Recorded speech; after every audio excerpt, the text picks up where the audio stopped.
or processed. Those businesses that handle or process product must also go through certification in order to put the organic seal on the final product. So now a few words about organic production. The approach is to work with nature. The practices are verified and inspected annually, and demand exceeds what US farmers can supply. And just to get everyone in the room up to speed on what it takes to transition to organic production, for 3 years, farmland needs to be free from prohibited materials, such as Roundup. Poultry must be under organic management standards no later than the 2nd day of life. And for 12 months previous to selling organic milk, feed to the dairy herds must either be certified organic or be grown on land that is part of a farming operation that is in its last year of conversion to organic. And if animals are under organic management for the last third of gestation, the offspring can be organic. Transition to organic is challenging. It takes a different mindset and approach. Organic is not just about substituting non-organic inputs for organic inputs. Farmers face new expenses as they build soil health and need different equipment. They also could face a decline in yield for those transitioning years as they work to rebuild the soil health. But farmers are not alone in this transition. There are resources. OEFFA's Organic Transition Guide, written with minimal jargon, is accessible to the plain community, but really serves everyone well. This is on our website, and we have some hard copies. As is our workbook, which really helps farmers walk through their transition plan. It should be noted that this guide and workbook is really a 2.0 of what Deb Steiner and Margaret Hulsman developed in the 1990s. This product is a result of a long-standing collaboration between Ohio State and OEFFA. There are other resources out there, such as the Transition Business Planner published by SARE. As mentioned above, we offer one-on-one services to farmers over the phone and by mail and email.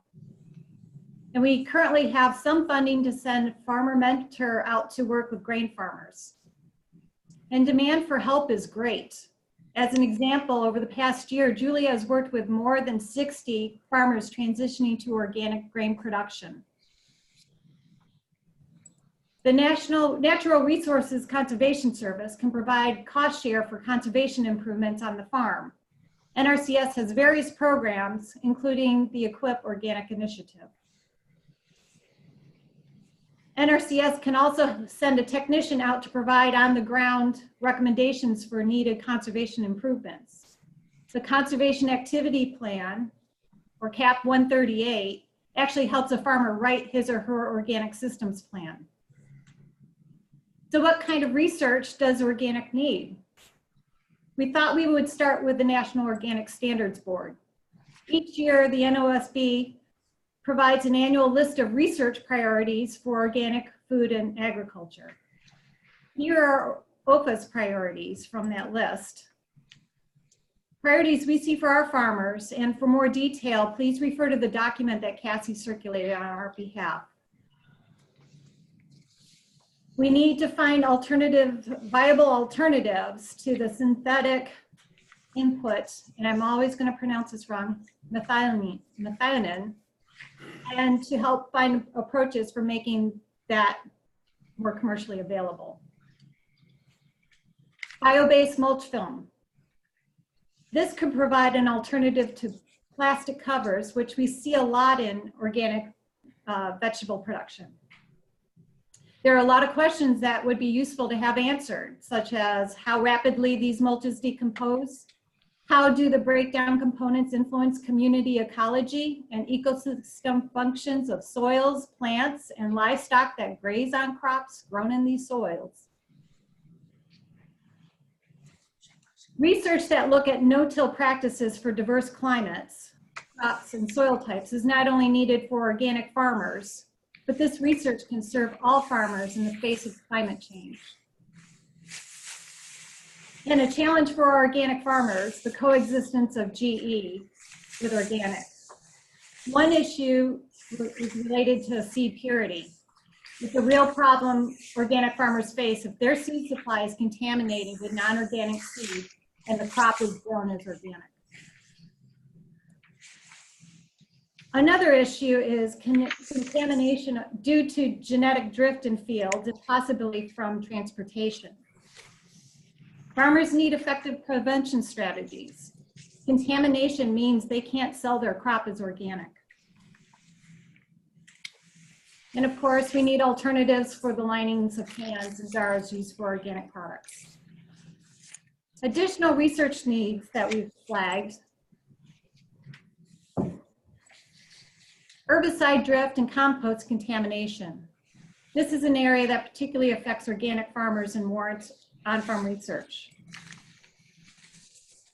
Organic farming's contribution to protecting water. In Ohio and elsewhere, farmers are being urgently looked to for solutions, yet there's a distinct lack of water quality research that includes organic farmers in organic farming practices.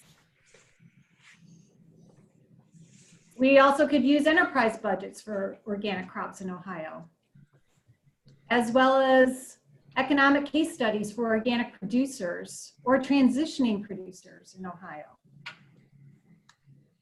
Trends that we're seeing include organic perennial cropping systems, a lot of interest in organic forestry management, that incorporates permaculture design, as well as, of course, hemp.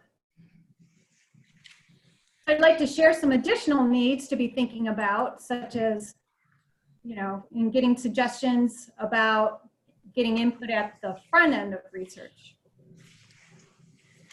Talk with farmers before writing a grant, during their slow season, and to point out that on-farm research is a necessary parallel with research farms. There are multiple variables at play, as well as the expertise of the farmer doing it for a living that factor in. We need to ground truth research. Taking a systems approach, that is an inter/multidisciplinary approach, allows for creative partnerships among researchers and departments. How can farmers and networks be better tied into ground truth research needs and actively participate in research? Is it time to revive the Organic Farmer Information Network? Can Practical Farmers of Iowa serve as a model? The amount of resources for organic information is a lot, as well as who is out there in the organic industry. Everyone from the Organic Farming Research Foundation to the Organic Trade Association. We've tried to capture this on our website, so that would be a good place to start. And you see the link there. If you're looking for something in particular, contact one of our ag educators who likely could steer you in the right direction.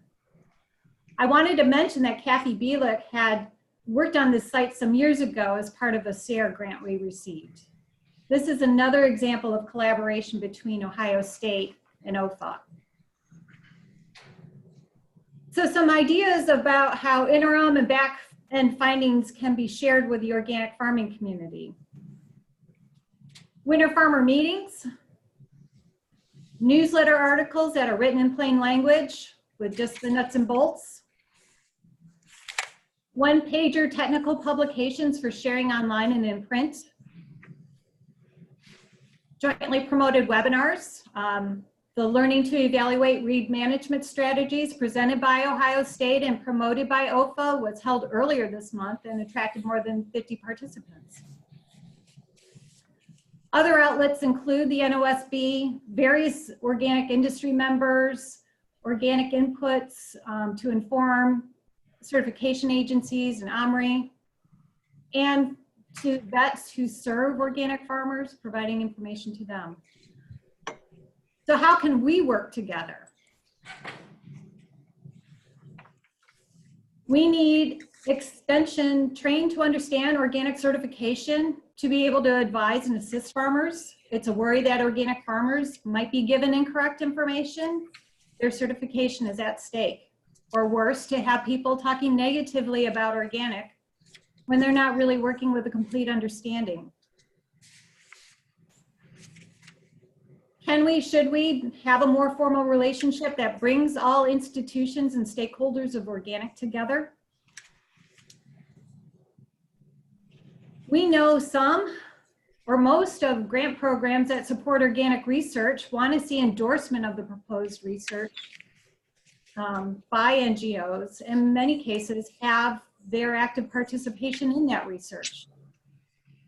We're also happy to work with you to bring meaningful farmers input into research needs and working with farmer cooperators in on-farm research and in sharing results.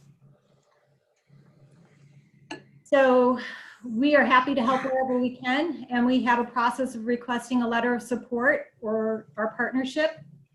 You should receive these documents as well. We ask for a little heads up, and if thinking of including us in a proposal, we would appreciate being looped in at the beginning rather than as an afterthought. So, can we work together smoothly?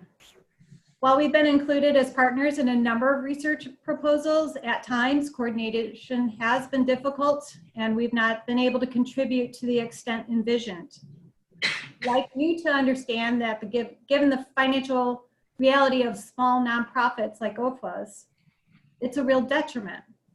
We've counted on those dollars in our budgeting, but haven't been in a position to claim them. Plus, we're not able to do the work we believe in.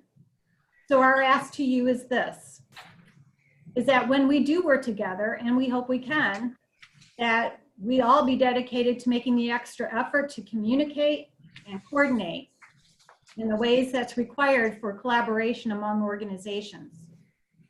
Ultimately, I think that's the key to moving forward. We need to be able to invest the time with farmers, and then, we need to invest time to work together to communicate with each other. And if there isn't an interest to spend time with farmers, then everyone's just going to end up going back to their own worlds and occasionally intersecting. Of course, we want to know what your needs are to help promote your programs with our organic producers. So with that, I thank you.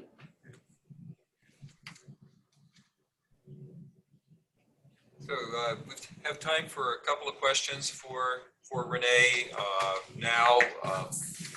Probably try to wrap this up in about the next 2 minutes.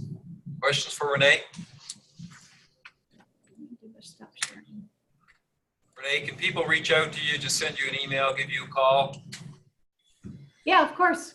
Perfect. Okay. At this point in the program, we are going to, was there a question?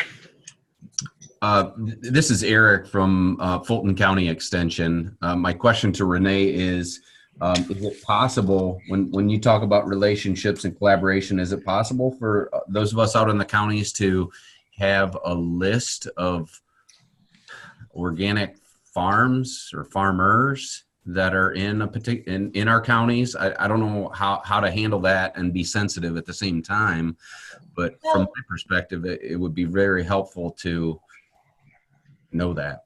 Sure. What I would say is the organic process is pretty transparent, and you can download every organic operation on the Organic Integrity Database. So if you Google that, you can download every operation in the country. So it's not necessarily sharing information that's not out there in public already. So, but we could also work with you to hone down that list so you could target by county.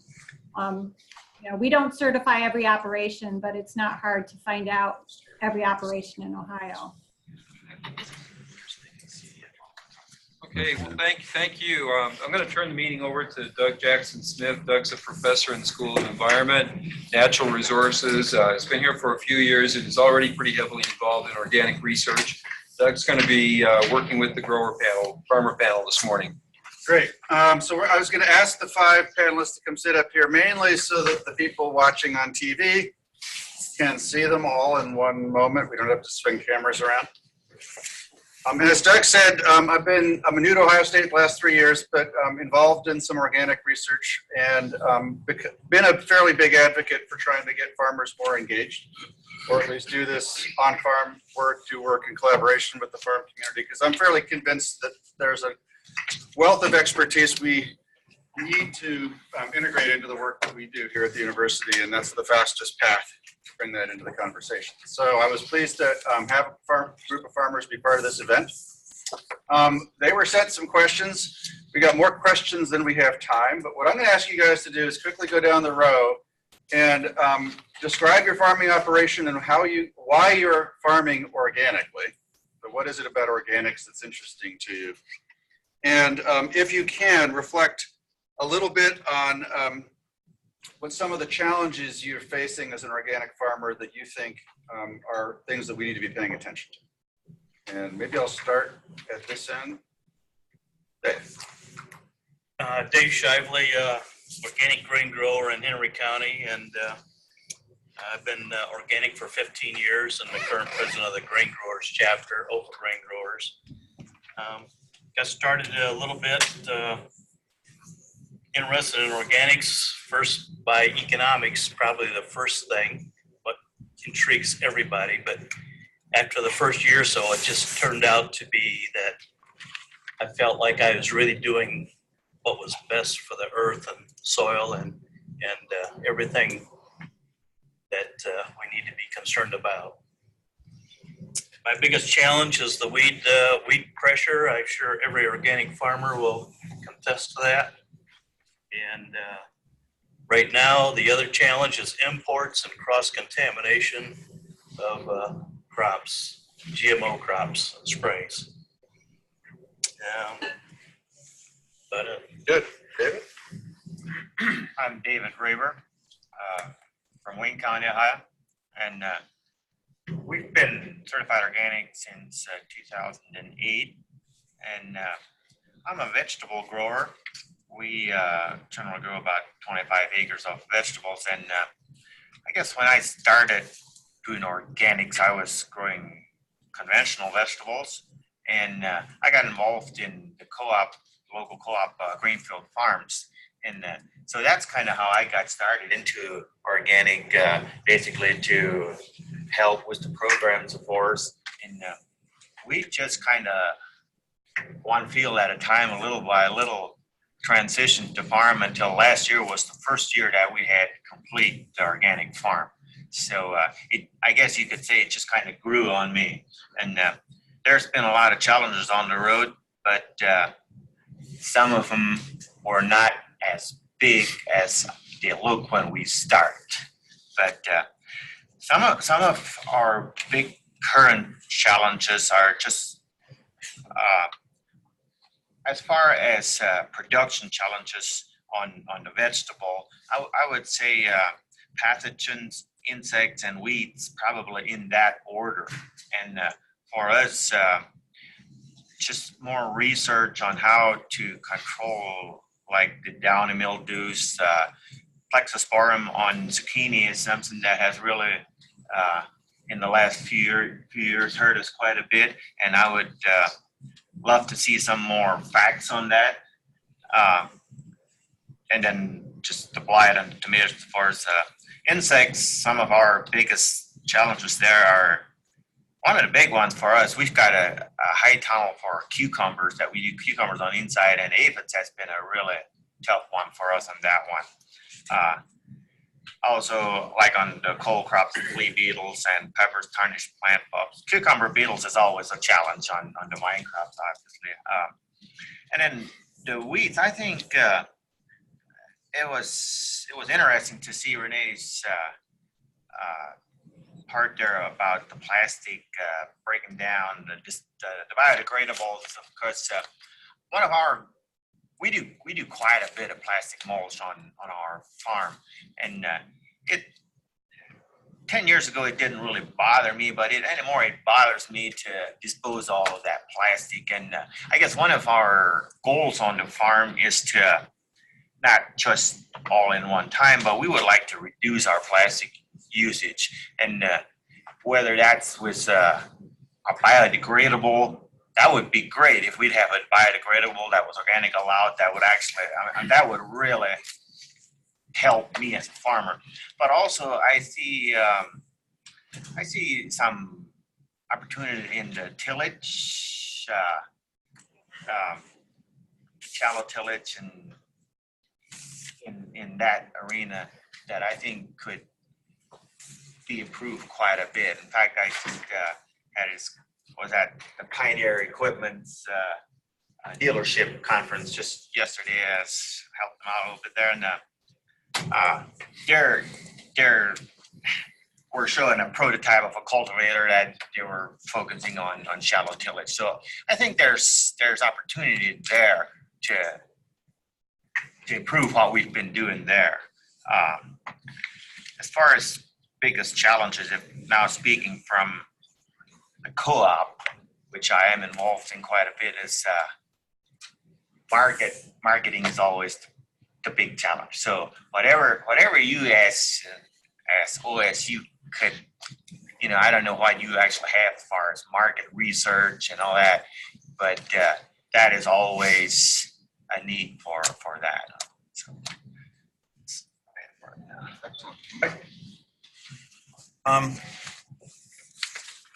thanks for this opportunity. I'll probably address just more livestock. Even though I am an inspector, organic inspector, I've been on produce, grain, and livestock farms. I think that looks like my realm here on this panel.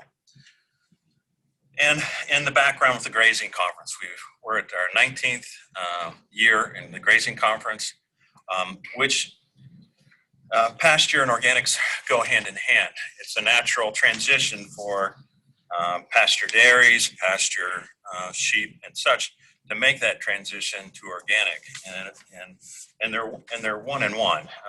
Animals that are raised organic are required to be on pasture during the summer times, certain degrees. So there is that interaction with pasture, and then we also have the livestock. And of course, feed costs are our biggest issue on livestock farms, whether it's organic, conventional, or natural produced. So with organic, we have our pasture-based research, or we would like, animals that are on pasture, how do they perform well on pasture? Is that more energy driven? Will that drive more milk, more pounds per gain per day? Those are some of the challenges. I mean, there's a lot of theories out there on regenerative grazing versus high energy grazing, higher in the plant. So there's a lot of these theories out there, but what are the facts in those theories? And what can we take home as a dairy farmer or a beef producer in my case, or a heifer raiser? I also raise heifers on the farm. And then there are that time of year where I'm still trying to put gain on my beef during the winter time. What is the best ration for an all grass-based diet? I'm going from one extreme to the other, and sometimes a lot of farmers have wrecks when they're going from stored feed in the barn to a protein-rich pasture in the summertime. Or if we get into droughts, what does that cause, and so on and so on.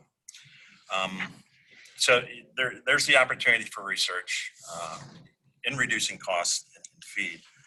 Probably, if you were to ask a dairy farmer or a beef farmer what the number one issue on the farm would be, if it's summertime, they're going to tell you flies. And that's still an issue. Any products that are out there now have to be applied multiple times. Some dairy farmers will apply them once a day, or in the morning and in the evening, or just in the morning, when they're out and the flies aren't so bad in the evening. With sheep, of course, parasites are number one, and Kathy Bielig's done a lot of work in that area, but it's still an issue in that realm. Supply chain, I guess, Ohio farms are smaller than the big West farms. Those, graze a lot of acreage, or even, more remote southern Ohio. They'll have more acreage than we do up here. But in general, I don't know if Renee would have said, but what the average acreage is for the average farm in Ohio. But land costs are going up, whether it's Southern Ohio or Wayne County or Holmes County, and we need the economics on it. We need to produce, whether it's milk or beef or lambs. Our economics are all tied to that land costs, and getting as much from that land that we can, as far as in a high, nutrient dense food that we're trying to produce. So there are those economics.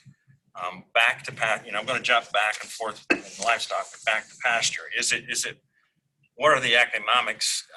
Should we renovate our pastures every 5 years to produce more dry matter? Or do we need to use a no-till system that and frost seeding clovers? Is that more economical? That way we don't disturb the microbiome below the pasture. There are a lot of farmers' opinion on that, and if you're selling seed, you have another opinion. But it would be interesting to see some of the facts behind that.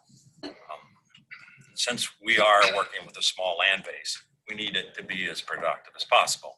And if that's, reseeding pastures every 5 years or every 8 years, what does that mean to the bottom line? So that'd be more of an economic.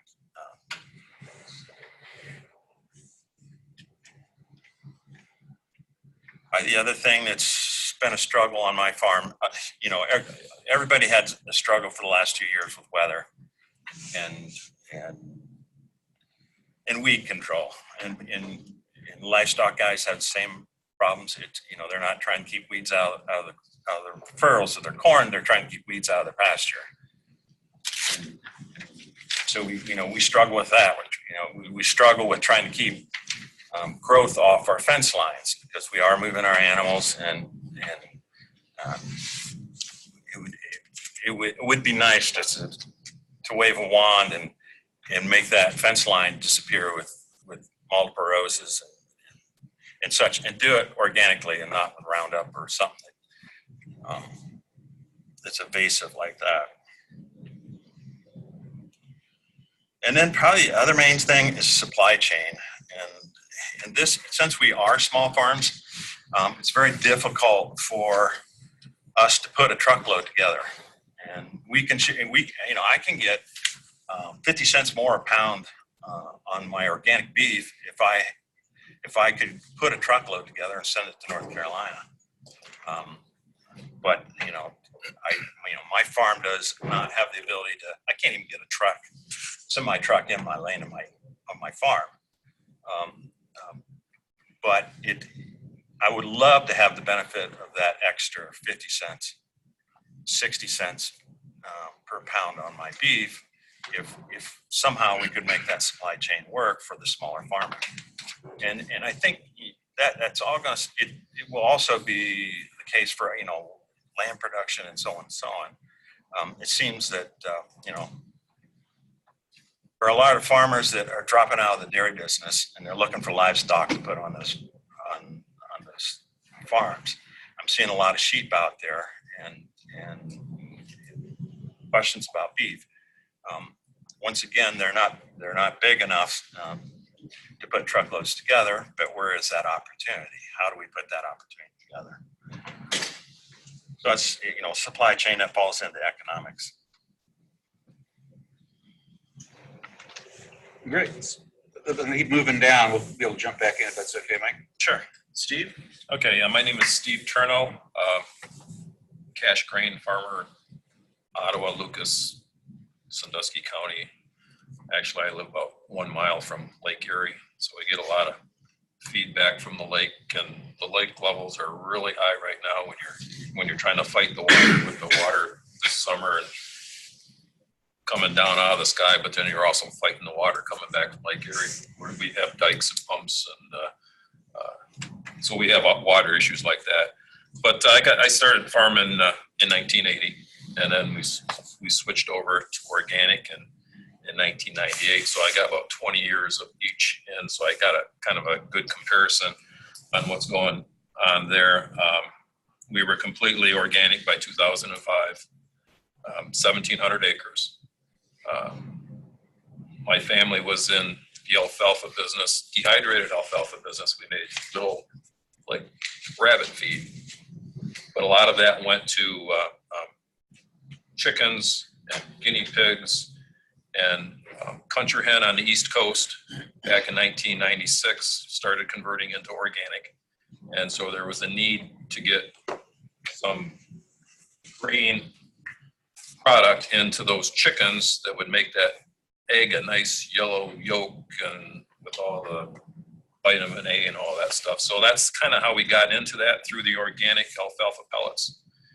And that continues to be a good market. And then we transition once you're into alfalfa for 3 or 4 years, and then you go to the corn, soybeans, and that whole bit there. So yeah, and it's been, just comparing the two, man, I'm glad I switched.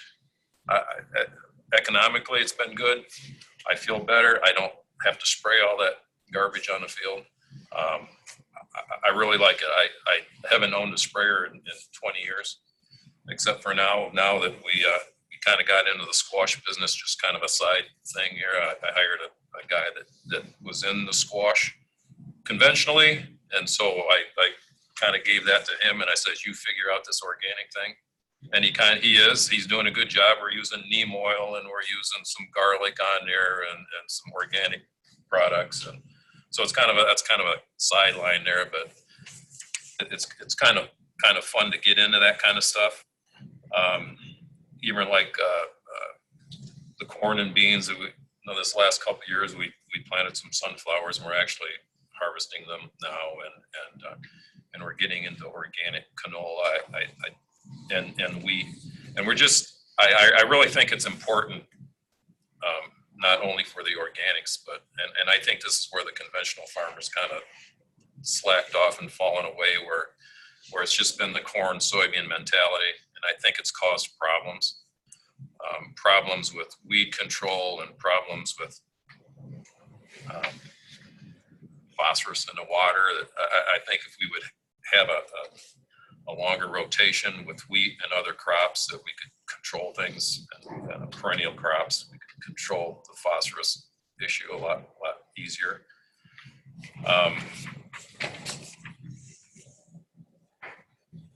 For challenges, the challenges are always there, and I guess that's the most exciting part about the organic part is you always have the challenges of weeds and drift, but they're challenges that you can handle. I mean, we've done it for 20 years. I mean, you get cultivators, you get rotary hose, you get flamers, you get all sorts of things to control weeds and keep a good rotation, and it's doable. I have a thistle problem, Canada thistle, and every time I plant a wheat crop, I bought a comb cut. It's made in Sweden. It seems like the Europeans are a step ahead of us in the United States as far as doing things organically. I think in this country we rely too much on herbicides, and it's a machine that has fingers. If you can imagine a comb that's razor blades, and then with a reel on it. And if you go into wheat it's about 12 inches tall, and it's grassy, it's not stemmy yet, and you put that comb down in there, and then if you have a thistle that's in there and that's a stiffer stem, and that'll cut that thistle off, and the wheat will continue to flow through. So products like that, or machinery, I think that's kind of a good thing, and But that's kind of the challenge. And you know, challenges are always going to be there that you can address. I guess the challenges that scare me are the ones that I can't address, maybe like illegitimate imports coming into this country. I guess that's a big concern of mine. I can address that. Great. Go ahead. Lou? So we have our family, I guess I should give some history on it. So our family, we started farming near the Toledo, Ohio area back in 1922. 1923 actually established a processing end of that, which revolved at that point in time around sauerkraut. We've stayed in that arena for the last 97 years now. And what had come out of that was in the 80s, actually in the late 70s, my uncle John Herzl had started to have interest in organic. And so in 1981, we were certified organic. I believe it's the second one in the state that was certified organic. And what he had the opportunity to take a good portion of our ground at that time, get it converted over. However, the other portion of ground had to remain conventional because we were also doing tomatoes and cabbage conventionally, and that was coming into our canning facilities. I graduated from Ohio State in spring of '91, and that spring we started to grow the conventional cabbage and tomato portion of our farm, right along with the organic. Basically, what Uncle John took over the organic portion of it, my duties were all the vegetables. And looking back at it, they were probably equally as daunting because we had over 500 acres of tomatoes, 350 acres of cabbage, 125 acres of peppers, a crew of 60 people running around. And that was all my responsibility freshly out of college. Fast forward a little bit, he fell sick with cancer in '98, and subsequently, unfortunately, passed away in '99. That ended up with the brunt of the farming falling on my shoulders. Not knowing organics as well at that point in time, because I was focused on the conventional end. You can imagine it keeps you pretty busy. It was a choice of mine and of our family collectively to prune that down. We were 1,700 acres of organic. So we went all the way down to 300 because I had to wrap my hands and my head around how to manage it. But we knew we didn't want to get out of it because from everything that John had done up to that point, it was very convincing that it was going the right direction. It was just, I think for the markets and everything, it was a little bit too ahead of the time. But something we didn't want to give up. Subsequently, over the years, I've done just the opposite, where I pruned back on the conventional production of tomatoes and cabbage, which, by the way, those are the only two conventional crops that we have. Everything else is organic. So now we're 1,300 acres of organic production again. And it's still, especially with a year like this, it definitely has challenges of weather that come along with it. Our first day of planting this year was the 23rd of June. That's planting anything this year. Well, I take that back. We planted oats on March 24th. same day Steve was planting oats. I was out planting oats, but after that, it stayed wet. So that was definitely a challenge. But I think weather is always going to be either a challenge or a blessing on any given year, right? So I wouldn't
there's something bigger that's happening nationally and quite frankly across the world.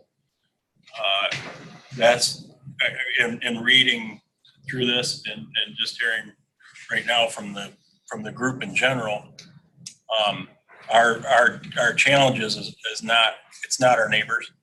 And I think as organic growers, we know that. We know it quite well. If you ask a conventional grower, he's going to say he's in competition with his neighbor because it's a land grab.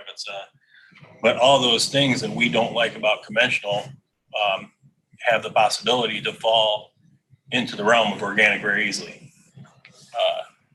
Whether it be for land, whether it be for commodity, or whether it be bidding a lower price. And I fear that if we don't get production up where it needs to be on an economic and sustainable level, and if we don't address the issues that the growers in the states have, and our state in particular, which would be the markets, which would be the varieties that are out there, the research that's being done, research on rotations. What are the adequate rotations coming in if you're going to transition a farm from conventional into organic?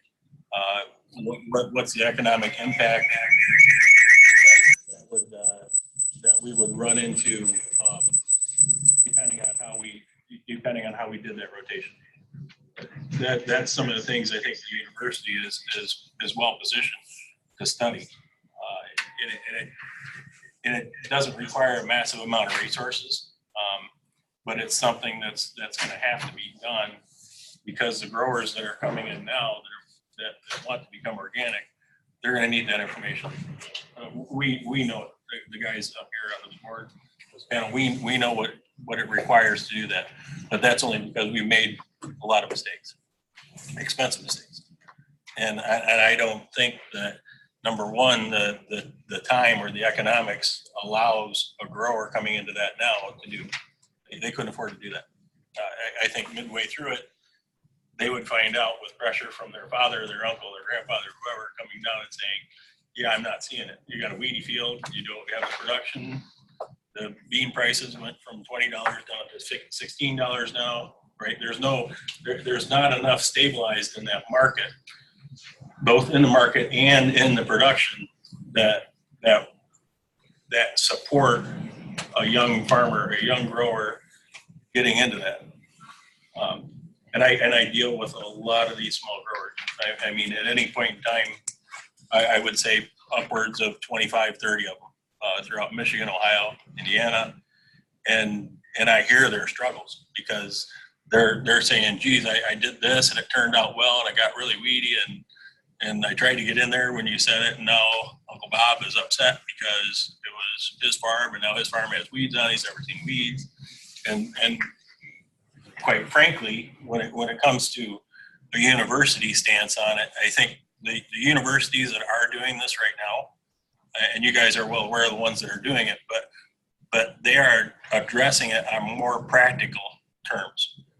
And if there's to be one word that I would assimilate any organic research that gets done, whether here or down in Columbus or at one of the other research stations throughout the state, is that it has to be practical.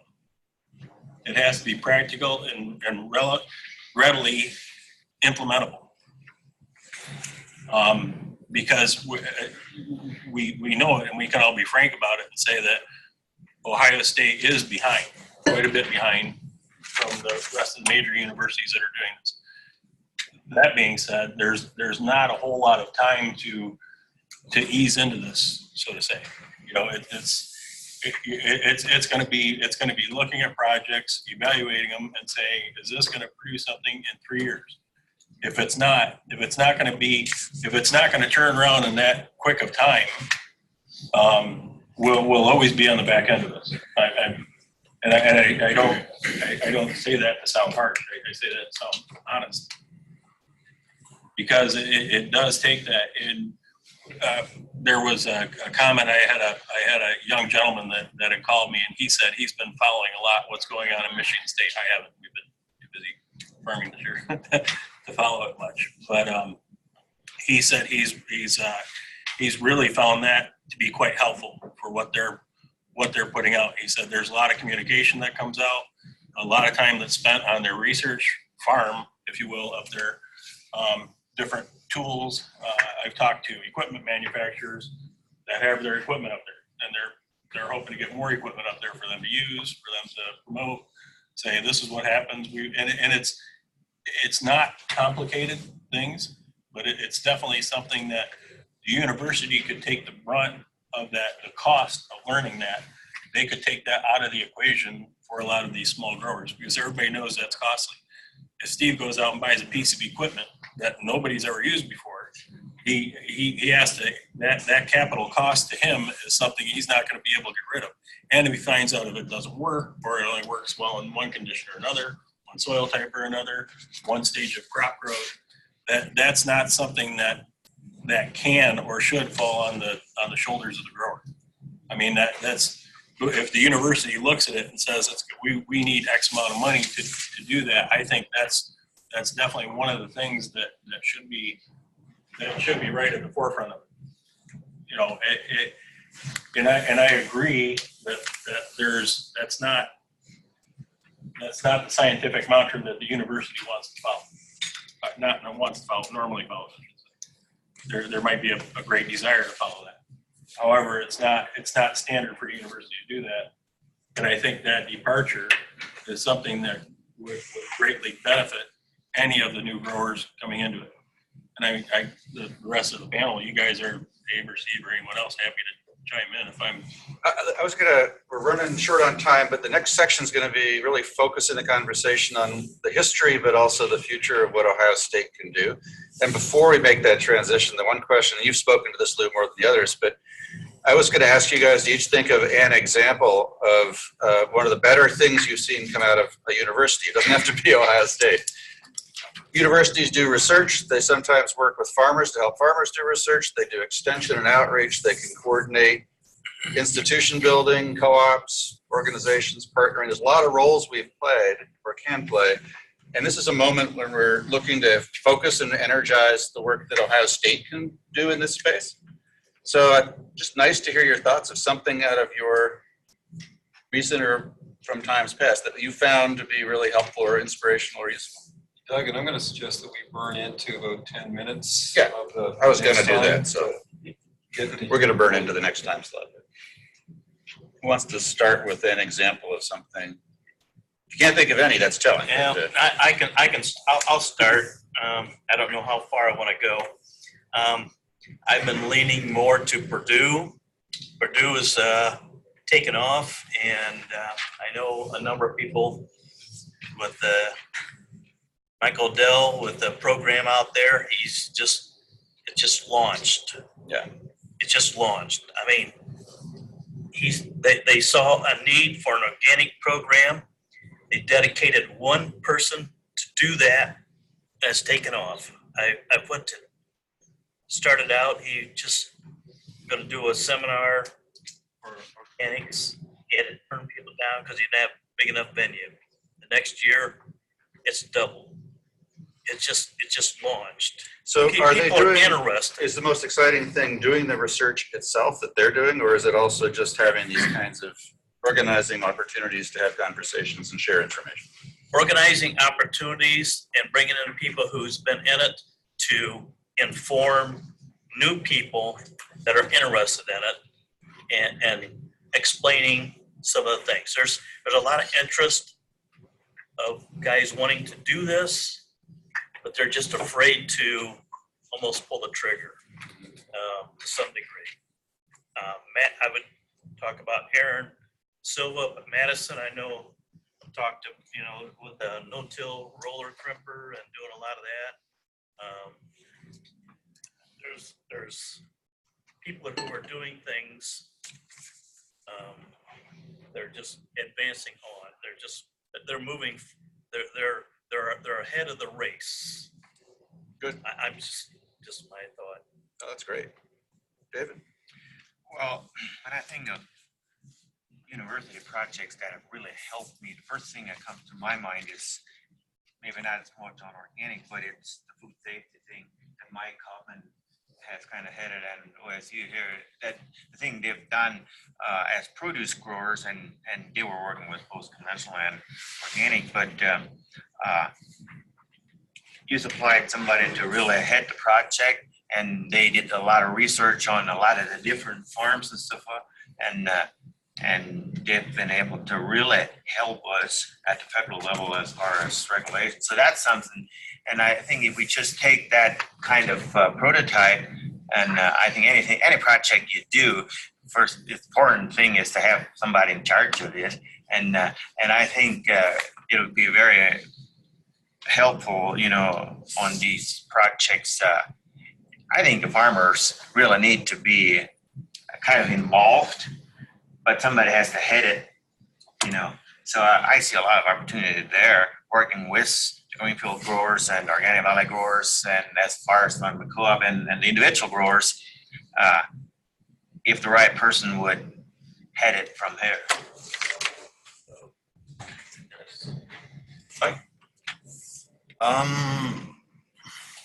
Past research, I guess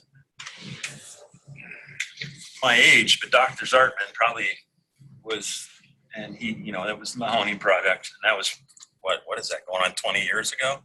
25 years ago, possibly?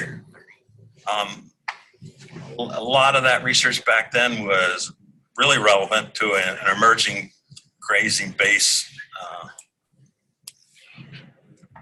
But it's, we just have not seen a whole lot more research when it comes to, animal behavior on pasture and fencing and that sort of thing. And maybe that was grazing 101. We'd really like to get up in grazing, 301 or 401 or 501. Dr. Alan Williams with the grass-fed insights, I love and devour anything I can get from him to read. We've had him as a speaker at the grazing conference 2-3 years ago. And I know they're funding some research and would probably be happy to have anybody else do some research for them or ideas. My favorite website comes from Cornell, guys. That's fine. I've heard Michigan, but I like what they're doing. Steve? Well, I agree with Dave. It's, a lot of times it just takes that one person to get things going. And I know I market some soybeans down here in Ohio to Cappy. And then I market some black beans up at Bunker, Michigan.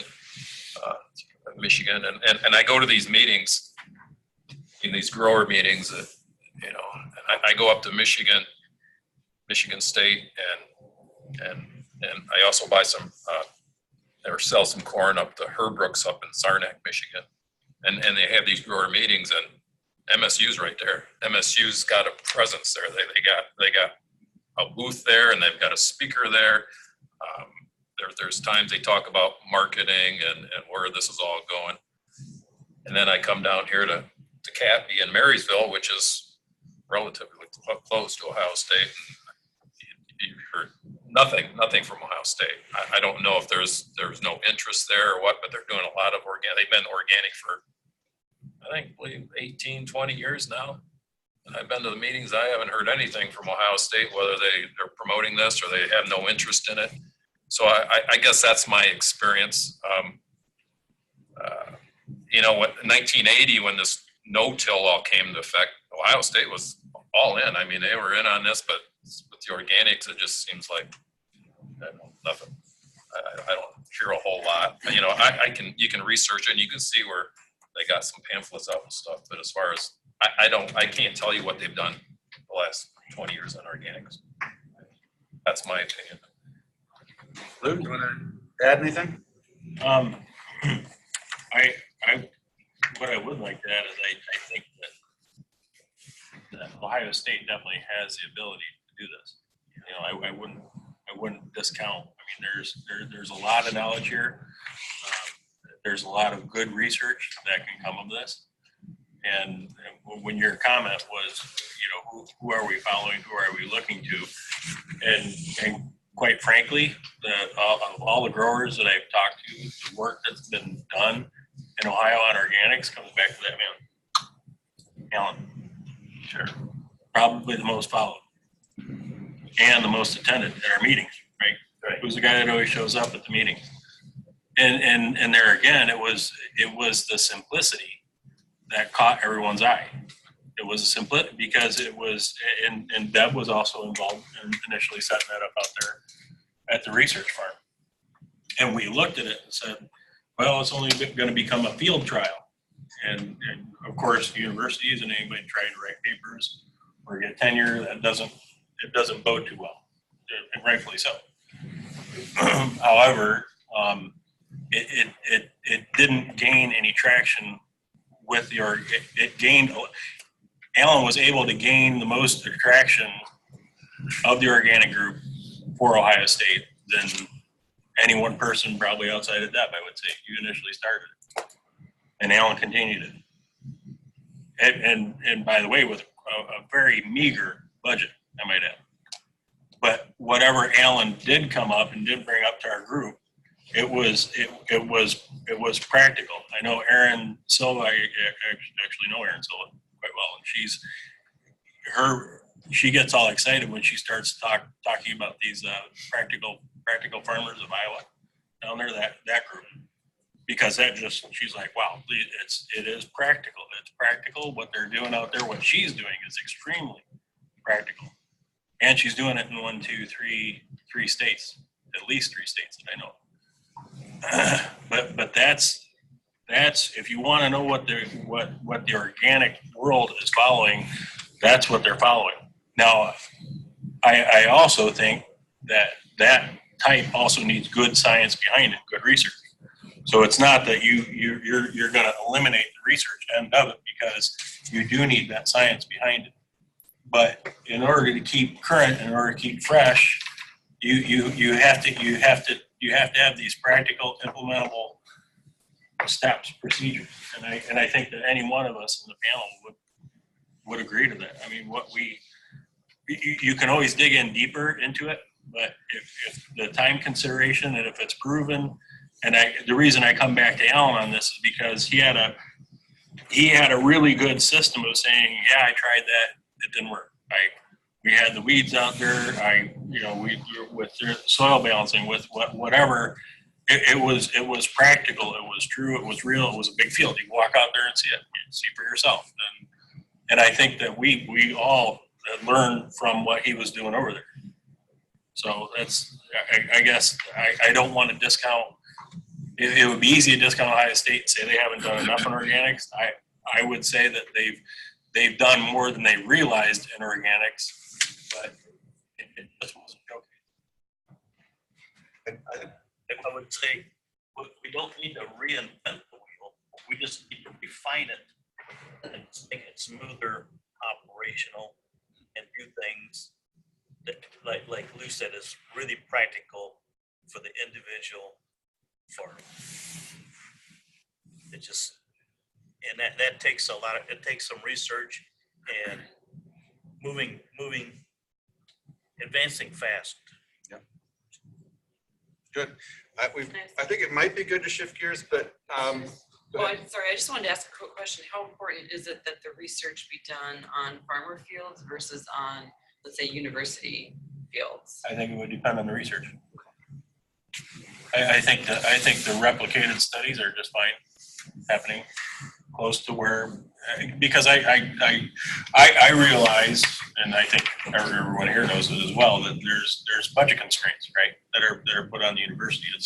It's well known. And in a dream world, it would be, yeah, whenever I had a problem, Steve would be able to jump in his car and head over and see me. He's got travel budget there, and I know this. I'm well aware of that.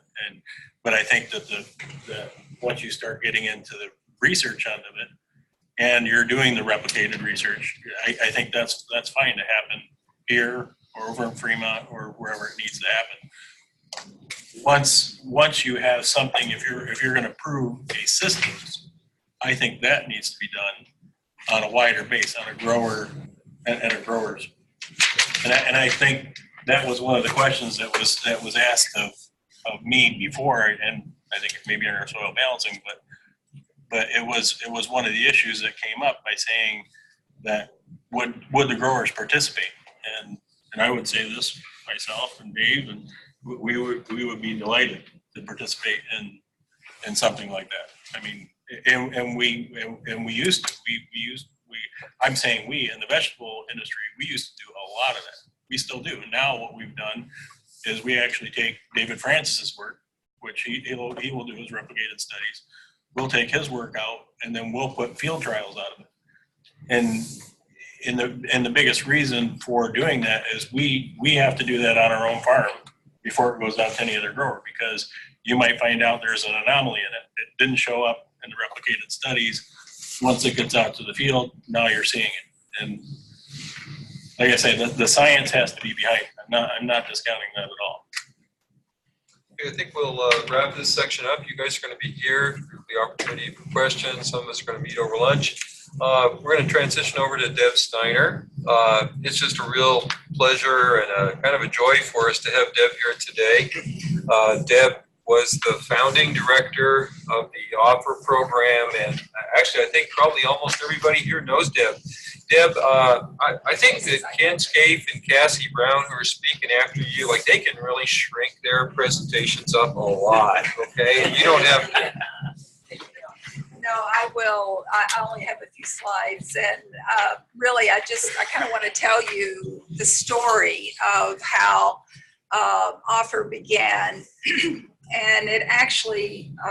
Let's see. You can go on to the first slide there after this one.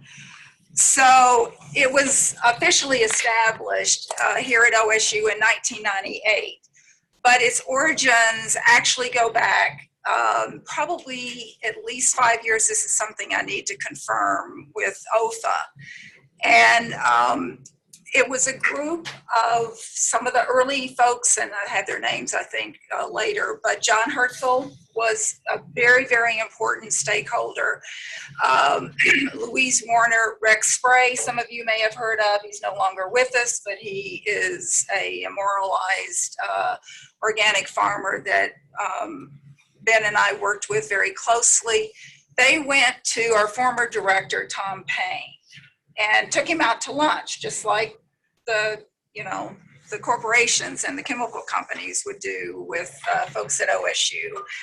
And they laid out the case that organic farming is growing and the organic farmers are not getting their share or even any piece of the pie in terms of research and support from their land-grant university. So at the time they laid this argument out to Tom, OARDC was in the middle of a major budget deficit, and he really could not act at that time, but they did sell. They pitched and they sold their pitch, because right before he left to go to the University of Missouri, he established two interdisciplinary programs. One was AMP, the Agro-Ecosystem Management Program, which Cassy leads now, and the other was an organic specific program. And there was a lot of discussion around the table with administrators and different ones of us about whether there should be pure organic. Tom and of course our stakeholders were absolutely clear that yes, this needs to be organic designated. And I had the honor of being the person to get this going and established. So, and part of that is because both Ben and I have to credit so much to my late husband, Ben Steiner. We had worked really closely with a number of the OEFFA farmer leaders. We had those connections. We had studied their farms as case studies as part of sustainable agricultural research funded by SARE. So it was easy. We knew them. We loved them. And so when we established OEFFA, it all began with big meetings like this, but the bulk of the attendees were farmers. We did have some researchers, and Doug, I remember you sitting at the table in those early meetings as we were just exploring how we're going to do this and what the needs were. The administrators put in 40 acres of conventional research land out at West Badger Farm, which was kind of a mixed blessing. John Cardina, God love him, this was some of these fields that we were given had been his research fields. And you know what weed scientists do in their research? They plant weeds. So it was quite a challenge, And I can tell you that to this day, I wake up, and especially in the spring, and I am grateful I am no longer leading the research at West Badger Farm with that giant ragweed that we did a lot of research on to try to control. We were given $50,000 a year by the administration for 5 years to get us launched. Okay, the next slide. Oops. Okay, and this is just very quickly. Some of you will recognize these names. Several of them have passed on, but these are just some of the folks that were there. I just wanted to honor these were folks that were very much involved in helping OEFFA get launched. Okay, the next slide. And then honoring the early researchers that came to the table. I mean, when this became known, it was so exciting because all these young, I mean, Matt, you were just here, Doug, you guys were new. I mean, we had some old timers, new timers. Doug used to be young. Yes, we all did. That really came to the table and wanted to get involved. And you can see from all these different departments. So it was, we just had a lot going on. Okay, next slide. Now this, unfortunately, you can't, I don't know if you can, I guess you probably can't move it. I can stop it and resize it. I'm not, well, okay, the point is, I mean, there's a lot of stuff, I'm not going to go through all of this, but one thing that I did not say in terms of what helped me in the beginning, I had, years before OEFFA started, I had a small National Science Foundation grant, especially for women, that was for like development, professional development. And I used that money to go to Europe and visit institutions that had strong organic programs. And so I had the opportunity from that experience to see, and of course Europe has been leading and they were so far ahead of the US in terms of scientific support. And this was a long time ago. This would have been probably back even as early in the early 90s. And particularly University of Gessel. And so I had this image of what I wanted to see happen at OSU. And it was, it was pretty big. And so this slide, this is, what we were doing midway, say, through. This is an old slide, but certainly the outreach, research, education, marketing, production. We were doing mostly production research, but we had attracted researchers like Neil Hooker from the economics circle that was interested in international marketing issues and that kind of thing. So it was very broad-based. Next slide. And I was so proud of this. You can't see it all, but basically, again, this is a report that I'll be talking about a little bit more this afternoon. The Organic Farming Research Foundation had published, and this is a national organization that supports scientific research and policy for organic farmers on a national level. But they had published a couple of things, and the second was a booklet on where they on the state of the states of organic research across the country. And they interviewed the land grant colleges to find out what was going on. And at that time, this was 2001 to 2003, we were considered one of the most ambitious programs in the country. We were leaders. We were leaders. We had Iowa State was going very strong. There were other institutions, certainly Michigan State University, but we had a lot of stuff going on. Next slide. As of 2010, we had grown to 100 acres of certified organic research land at 2 research farms in Ohio. That included Worcester and the Herzl site, which was funded separately. And that was in memory of John. And that was designed as Lou, I'm not going to go into a lot of detail on that because Lou has, but very, very practical. Very, very. Everything we were doing was supposed to be, we hoped to be very practical. And we had a lot of university involvement. There were 16, as well as farmers, 16 PIs, 26 co-PIs, principal investigators, 17 departments and units, and 30 actively involved stakeholders since the program began. And we had leveraged almost $10 million off of that in competitive research grants. In fact, when the next slide shows you, and this is maybe more for the university folks, but how, what are some of the sources of that funding, where that came from. And I realized when I just looked at this yesterday that, oh, I don't even have OFRF on that. So I think I'm safe to say we had leveraged $10 million out of that initial investment. And then the last slide, that one actually isn't that important. These were some things that I felt like were cutting edge when I prepared this presentation. Many of these issues are still very important. What we're hearing in my role as a board member of the Organic Farming Research Foundation, we're hearing more things at the policy and the marketing. We're definitely hearing about particularly with the grains, the imports and climate change, the effects on farming, organic farming, and also organic farming contributing to carbon credits, and the pluses and minuses there.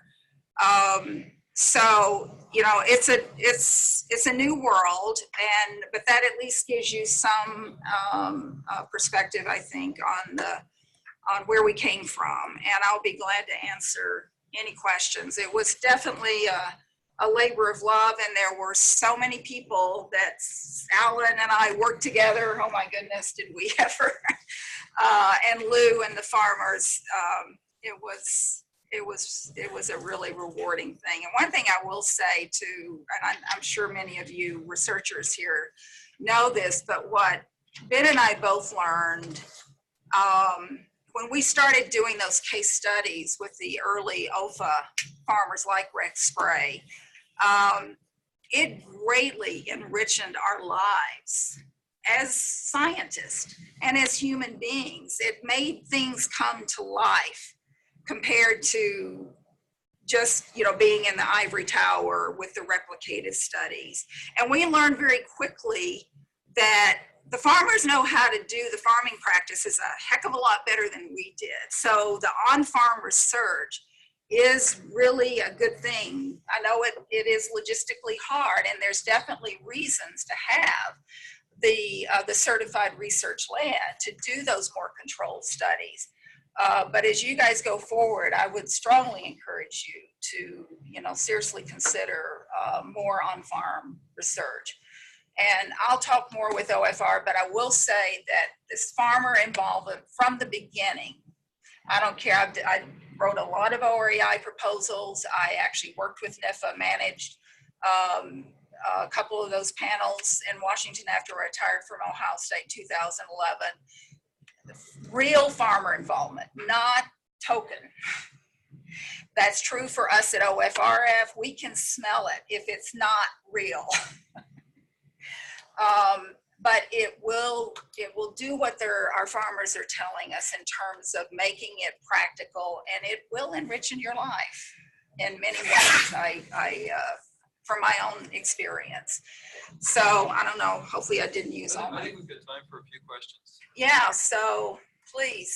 And there's others of us that have been here, like I said, since the beginning. So yes, please. My question might be the obvious. My question might be the obvious one, but what happened? I mean, if we were on the cusp of being in the upper 2% in 2010, wasn't that long ago? What happened? It was in the early 2000s yeah, I think by I'm not sure, was there a third state of the states? Yeah, I think it was 5 years ago that we slipped out of the top 5 ranking. And Yeah. we got into the middle 5 ranking. But because of lack of interest, I mean, there's always a reason. I would say that 5 years ago, organic, that's what it was really started to nuts. You know, when I left there, I mean, the one slide was a year before I left, but there wasn't a whole lot of change in terms of involvement. And so, I mean, one thing that I will say, at least I feel like we definitely, at the program level, we needed to do a much better job. We had field days and, we would have handouts and such, but we needed to do a better job of the outreach. We were very focused on, getting the grants, doing the research, and there's still a pile of stuff, that could be gotten out. So, but I don't know, I mean, I wasn't even allowed to go to the field day. I retired on August 31st and the field day was September 1st. And because of university rules with, recent retirees, I wasn't allowed on the property or something like that. So it, and I know there's been some, Steve has had a large grant, and Doug, certainly I was involved with his big grant at the time, but it does take, that dedicated person.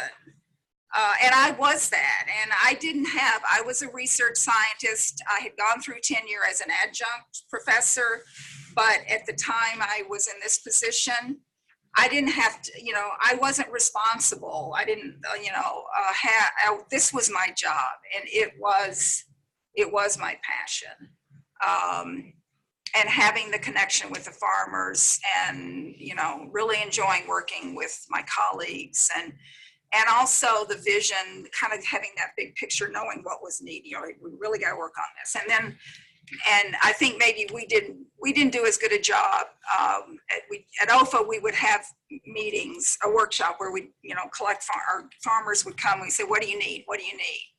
And then, Cassy and I would take that back and, use that to help. Okay, we need to get somebody thinking about a proposal in this area, boom, boom, boom, boom, boom. And Cassy, I could never have done without Cassy. Oh God, no. But, and that's where the university needs to support a person like that.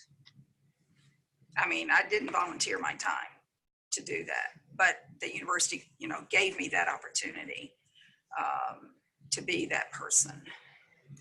And that was really not filled after you. Well, I think Doug can address this, but, people have other responsibilities. Yeah. Is that correct? You would say, Doug? Yeah, I mean, I think a theme that we are hearing over and over again this morning and have at other times is that Ohio State doesn't have any single person who is dedicated to work with the organic farming industry. Nobody. We have tiny bits of a number of people, but no single person. We'll probably get time for maybe one or two more questions if anybody has them for Deb. And anything else for Deb? I'll have one comment for Deb. I think she highlighted on one word and that's why it grew while she was there, was patience. She had the patience, and that's what we needed. If you're going to continue on with continue with the program and make it go, you have to have somebody that's got passion for the organic program. You just got to have patience for it. And it's gotta go work if you want to make it go on to advance. Excellent comment. We're going to hear from Cassy Brown and from Ken Scaife. Cassy's been with us for over a year now, has made just a huge contribution to many of our programs here. And Ken, of course, most of you already know Ken. I'll let Ken tell you about himself when his time comes up. Cassy, are you ready to go? Cassy's our program manager, but really she's kind of like, she does a lot of our outreach online stuff, and she does a lot of the writing for us, for myself, for Doug, and for others. Yeah, I have oh, here it is.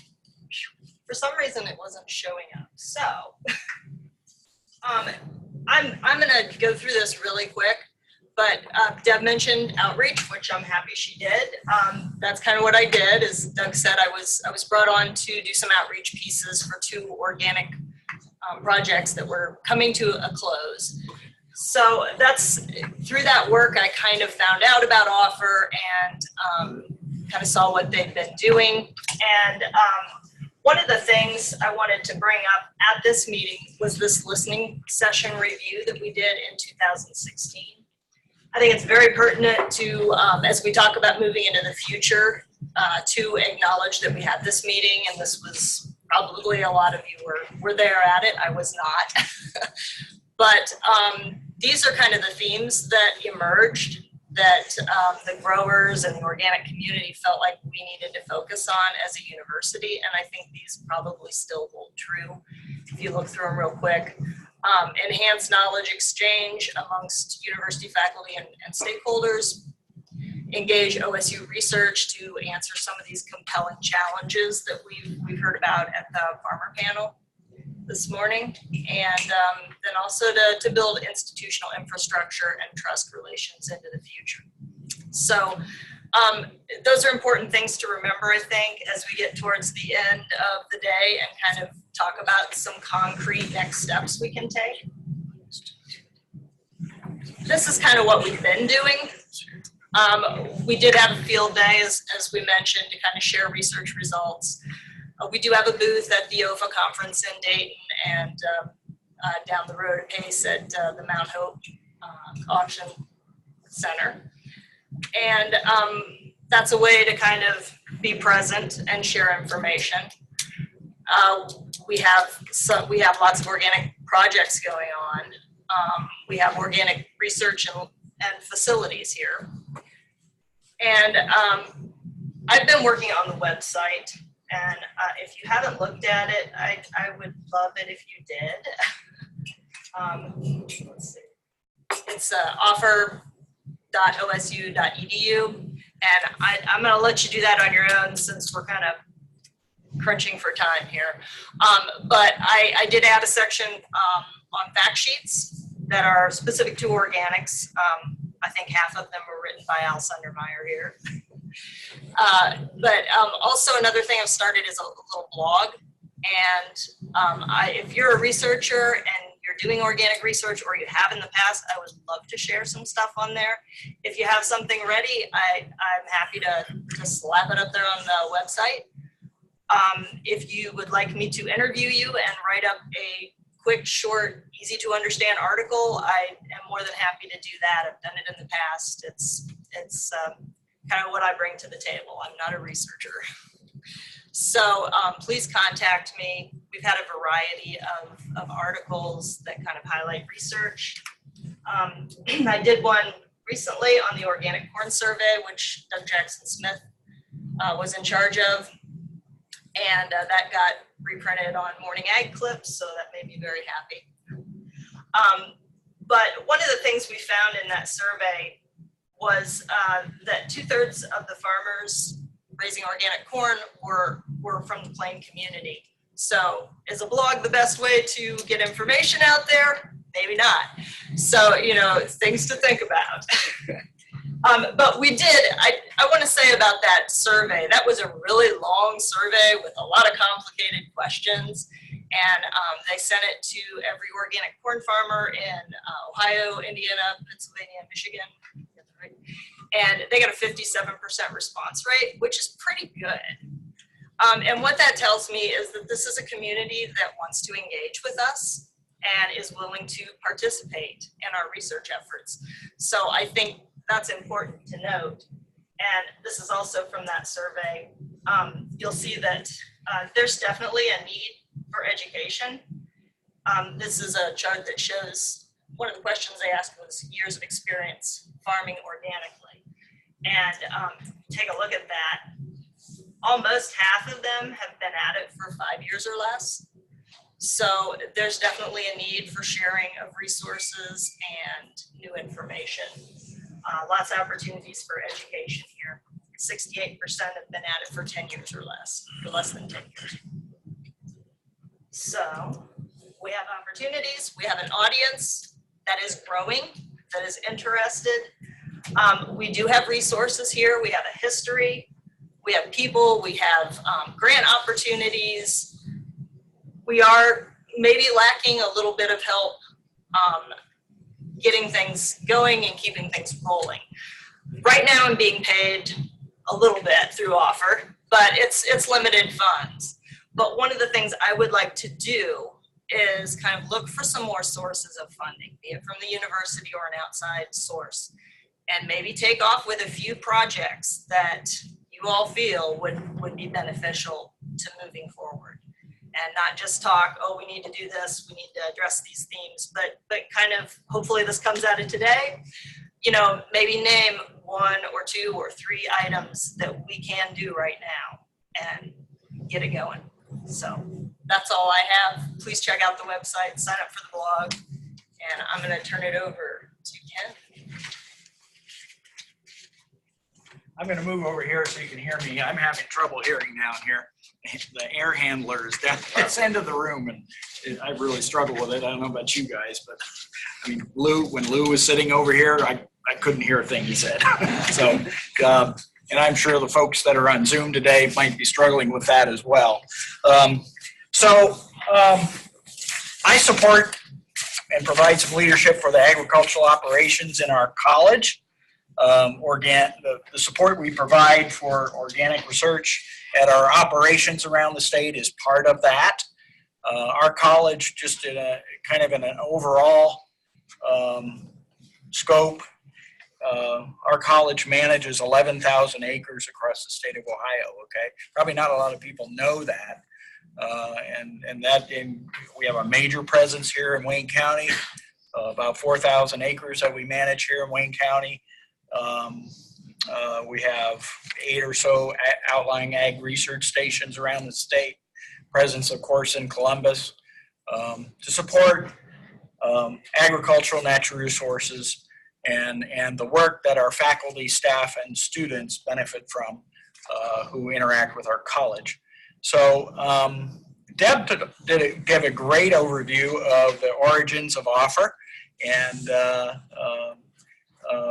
when Deb was nearing her decision to retire, she was managing the field-based resources for the OEFFA program, and a decision was made to transfer that to our farm operations group that we had here in Worcester to carry that capacity forward, okay?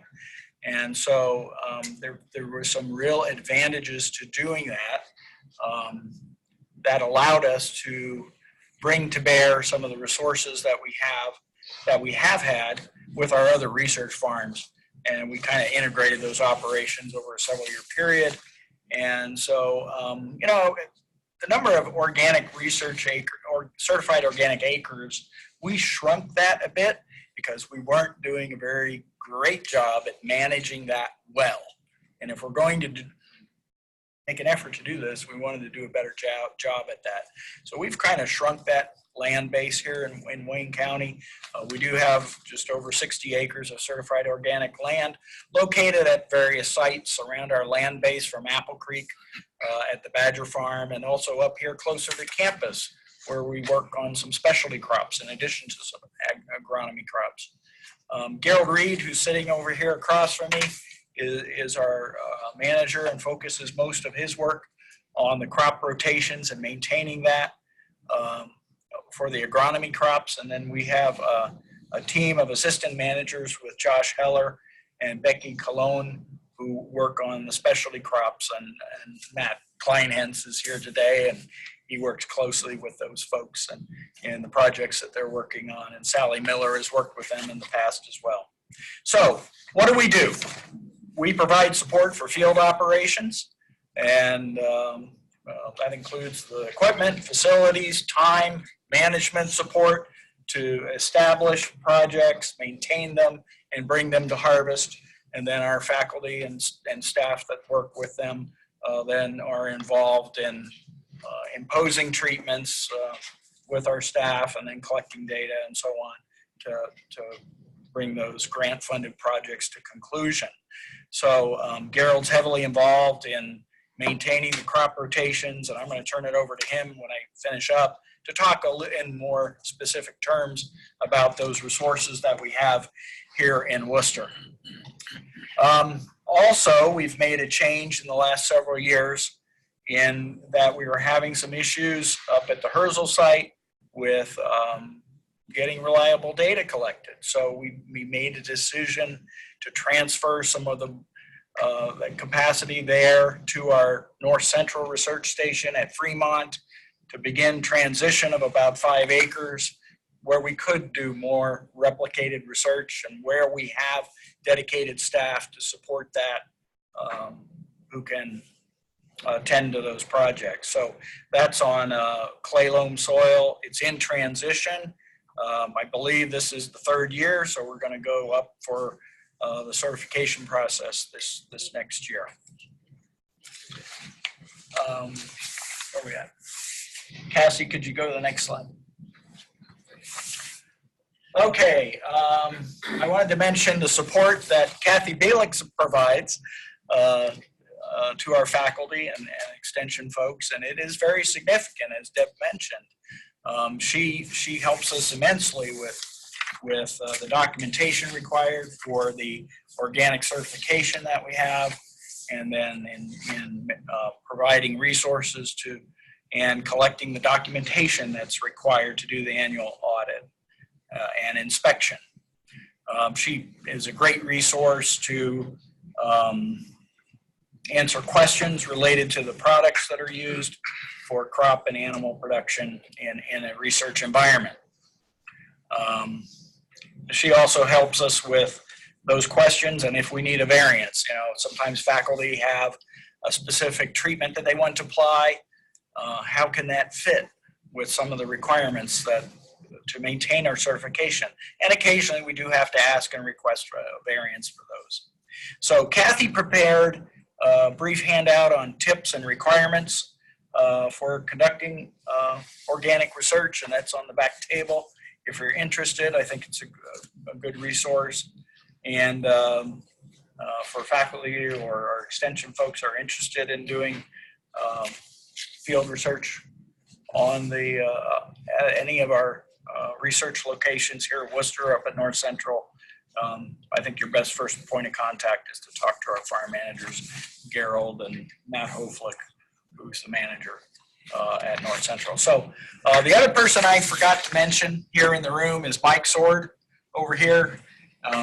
Mike kind of leads our farm operations team here for the Worcester campus, and so occasionally Gerald with the staff that work with Gerald, they need help from other places, and so sometimes they're coordinating back and forth. And just yesterday they had to harvest some plots, and I know Mike provided some support to Gerald to help get that done. So Gerald, I think you have a few slides from my understanding. Yeah, Cassy, we'll skip over the first one. I forgot to mention, there are 2 kind of flyers that talk about our field facilities. So if you're interested in that, they're on the table. Yeah, I got some hands out too. I put together a sheet here that lists all the equipment that we have that's dedicated strictly for organic. When we started out, we were sharing equipment back and forth. It takes time to clean it up and get it ready so it can go to organic ground. So we've, over the years, acquired our own dedicated set of equipment. And it's fairly extensive. And we can do several different types of tillage if that's what's needed. But the main thing is it's all dedicated and we don't have to worry about it. Ken wanted me to talk a little bit on the rotations. So here's a map of the West Badger farm that you keep hearing about here in this meeting this morning. I took over operations out there back in 2013 as part when I had the farm crew and everything that Mike has now. And we were trying to do both conventional and organic at the same time. A couple years down the road, I think 2015, I asked Ken if I could just take over the organic itself, and we brought Mike in to do the conventional. But when I started in 2013, this farm didn't look like this, but I wanted to make it look like a research farm. So you can see the numbers, the fields, 100s, 200s, 700s, and 800s. Those are all in different rotations. Up at the top of the map, I wanted what my intent was to have fields out there that if a researcher came to me and said, you know, I want to do this, I want to plant this crop and I want to follow corn and this and this and this, that I could provide that at a moment's notice. So when I started out, the 100s there were a 6-year rotation, and it's corn, soybeans, a small grain, and then 3 years of alfalfa. Now this is this year's map, and it's been altered a little bit. But that gave us a long-term rotation. And then the 200s and the 700s then are a 4-year rotation. You can see the crops there, corn, soybeans, wheat, and 1 full year of clover. And then the 800s, if you can imagine a fence all the way around that, that's the only area that's fenced in, so that we do have the capability of doing livestock research if that comes up. So far it hasn't. I think Deb did some during her tenure, but that's a 5-year rotation, and it's corn, soybeans, 2 years of small grains, and then a full year of clover. So I've got what I think is, you know, possibilities for, you know, to place research projects over that. Now the 100s this coming year, that's going to be dropped back to instead of a 6-year rotation, going to be a 5-year rotation, just because we started another project there in 105. Steve Culman here has got a Kernza project doing some perennial cereal grains, and see how that goes.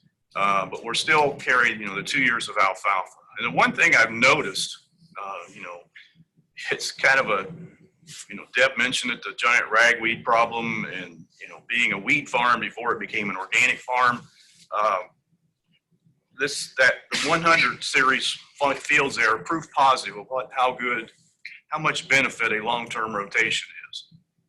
The first year we had that, we had naked oats before we laid the farm out, and actually gnawed our way through those to get the oats out of them. Now the last 2 years, fields 101, 102. Well, last year 102 was in soybeans. Hand weeded it myself, completely removed all broadleaves, did that 2-acre field in 2 hours. Wow. So it was clean. That was good. This year, 106 was corn. And the two of us, I have a summer helper that's helped me for 4 years now. We hand weeded that field in 4 hours, removing all broadleaf weeds. So we are making progress. Just a couple points. That field 106 there is one of the projects we have working with Rich Minya, who does the Ohio Corn Performance Trial. Well, this year, for the first year, we did Ohio Organic Corn Performance Trial. So keep your eyes out for the Country Journal that's coming out probably in December. We'll have corn hybrid trial, and we had, well, one of my seed contacts contacted several companies, and I think we ended up with about 40 different hybrids, and expect that to grow because it did real well. That whole field average whole field average was 180, 181, I think. And we also repeated that in here on the fry farm, which is closer to campus. We just took that off we took it off Saturday. And I cleaned off the rest of the corn on Monday, and the whole field average for that field was 191. So pretty good year. We've got that. And then also part of that field is the corn performance trial. On the other side, we've been working with Practical Farmers of Iowa and the United States Testing Network for about 5 years now. And we provide them ground, they provide us seed, and it's mostly the developmental seed, developmental lines the breeders are working on, and we evaluate those. We're we had a 105 and a 110 day corn, and I think we were one of 4 or 5 sites across the Midwest. I mean, they go into Pennsylvania and all the way to Iowa and in Wisconsin, I guess. So we've done that for about 5 years. The corn, actually that was a case where, the industry came to us and said, this is what we would like for you to do, is do this corn performance trial, because there was no yield data on corn hybrids Ohio East, and it had never been done. So we're kind of proud of that one. Some of the other things we also hear on fry, this would have been the 5th year. We've been doing an oats variety trial, this year we had 16 different varieties of oats. I didn't know there was that many. Organic oats. Looked really, really good till about the 3rd week of June, when we got 4 inches of rain. And oats up this high. They went flat, and tried a couple different times and weren't able to harvest them. So we lost all that this year, but we'll do it again next year. Anything else you want, Ken? I mean, we have the resources there. It's just a matter of finding people that want to do projects. The field 107 is, I guess I'll mention it. I've got 3 personal projects going on in there. I've been doing some stuff on my own, basically management based, and looking to see, following the control we've been accomplishing on the giant ragweed. I've got a study set up there. I had it on East Badger, but we gave that ground up a year ago. So now I restarted it, and I'm looking at, I got 3 different levels replicated of plots where we go in after the last cultivation, whether it be corn or soybeans, corn, soybeans, wheat rotation. Go in after second cultivation, we remove 100% of the giant ragweed on 4 plots. We remove 90% on 4 plots, and we remove 75% on 4 plots. And I want to look at the effect that has on the weed bank, so you seed weed bank, so weed seed bank. So we're looking at that. It's going to take me another 3 or 4 years or so to really get the results from that, but we should see, judging the rest of the farm, a great disparity or separation there. In the middle of that field is a project I started this year, and I'm looking at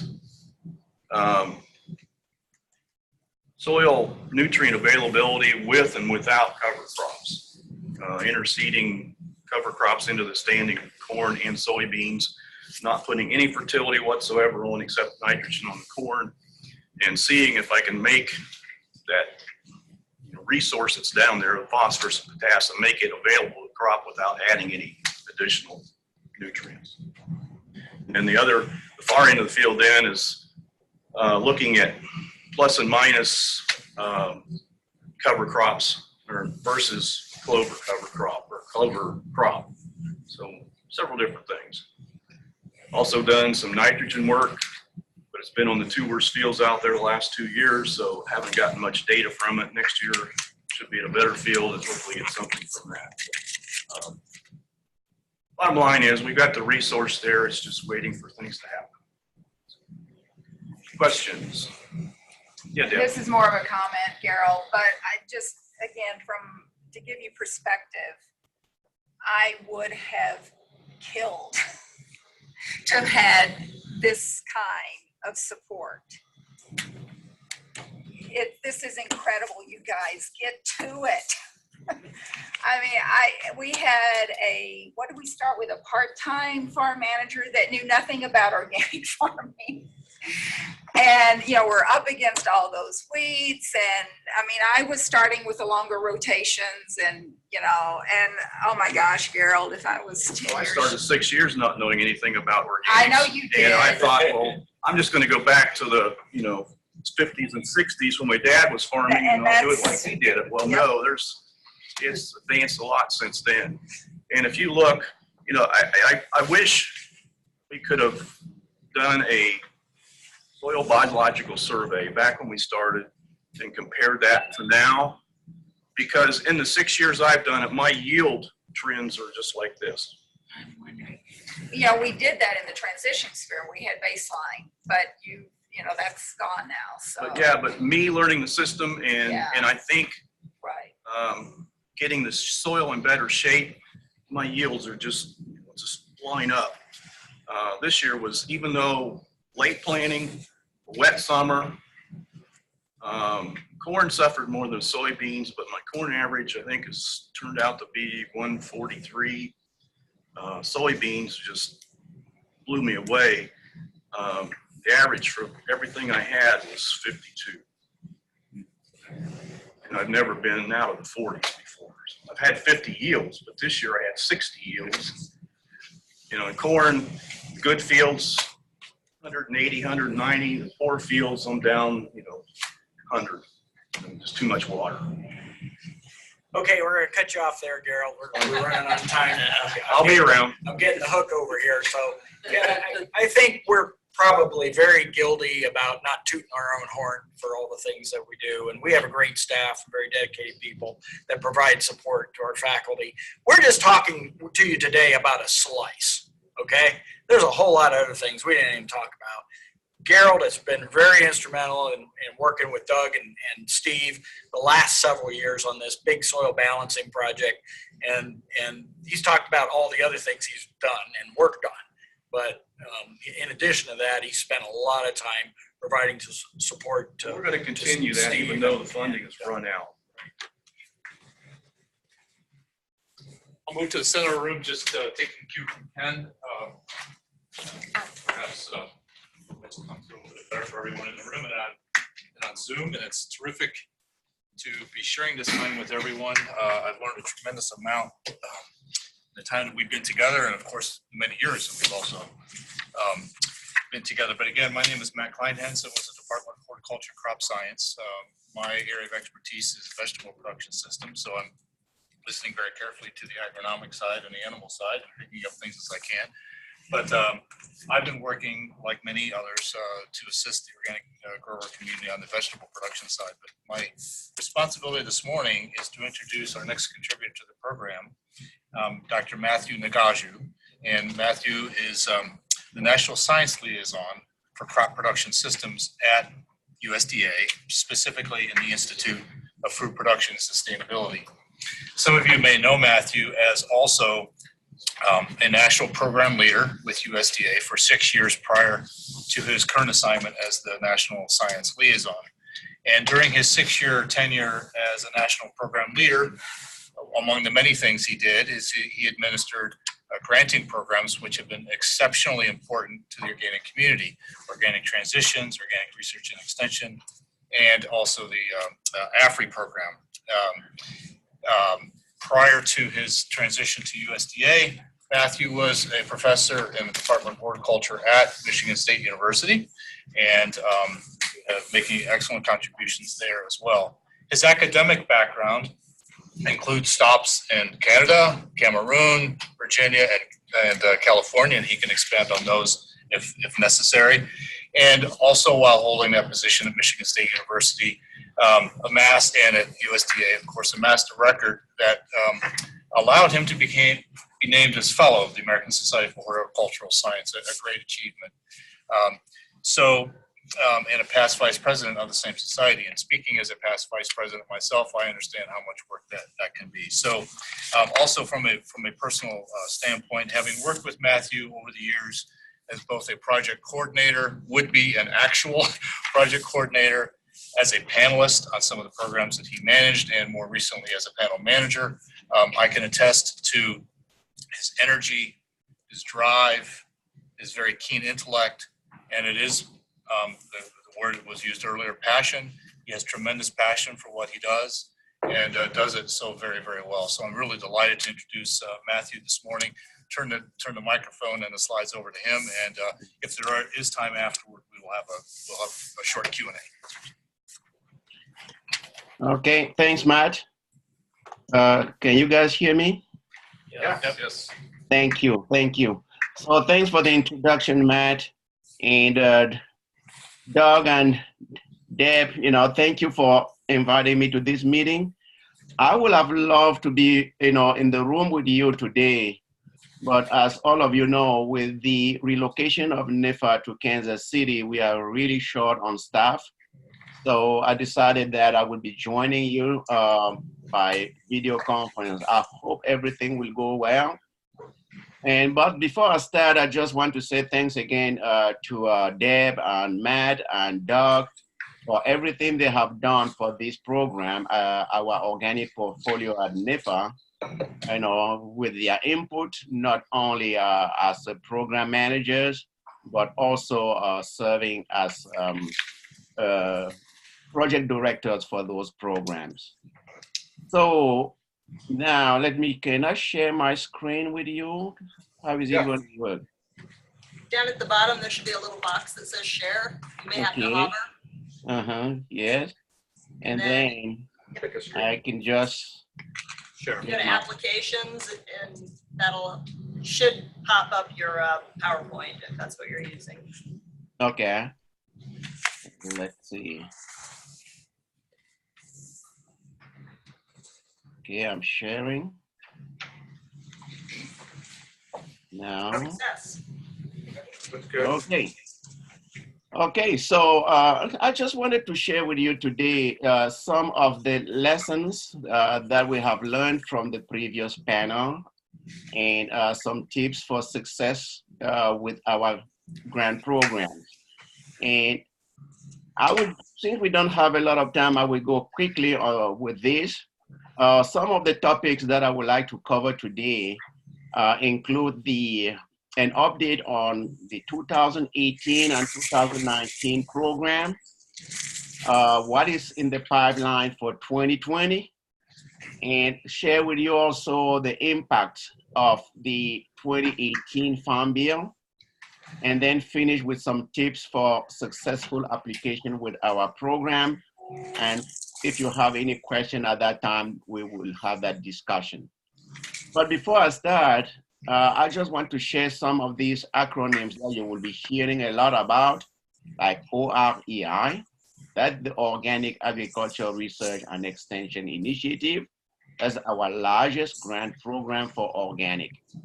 You will also hear me talk a lot about ORG. That is the Organic Transitions Program.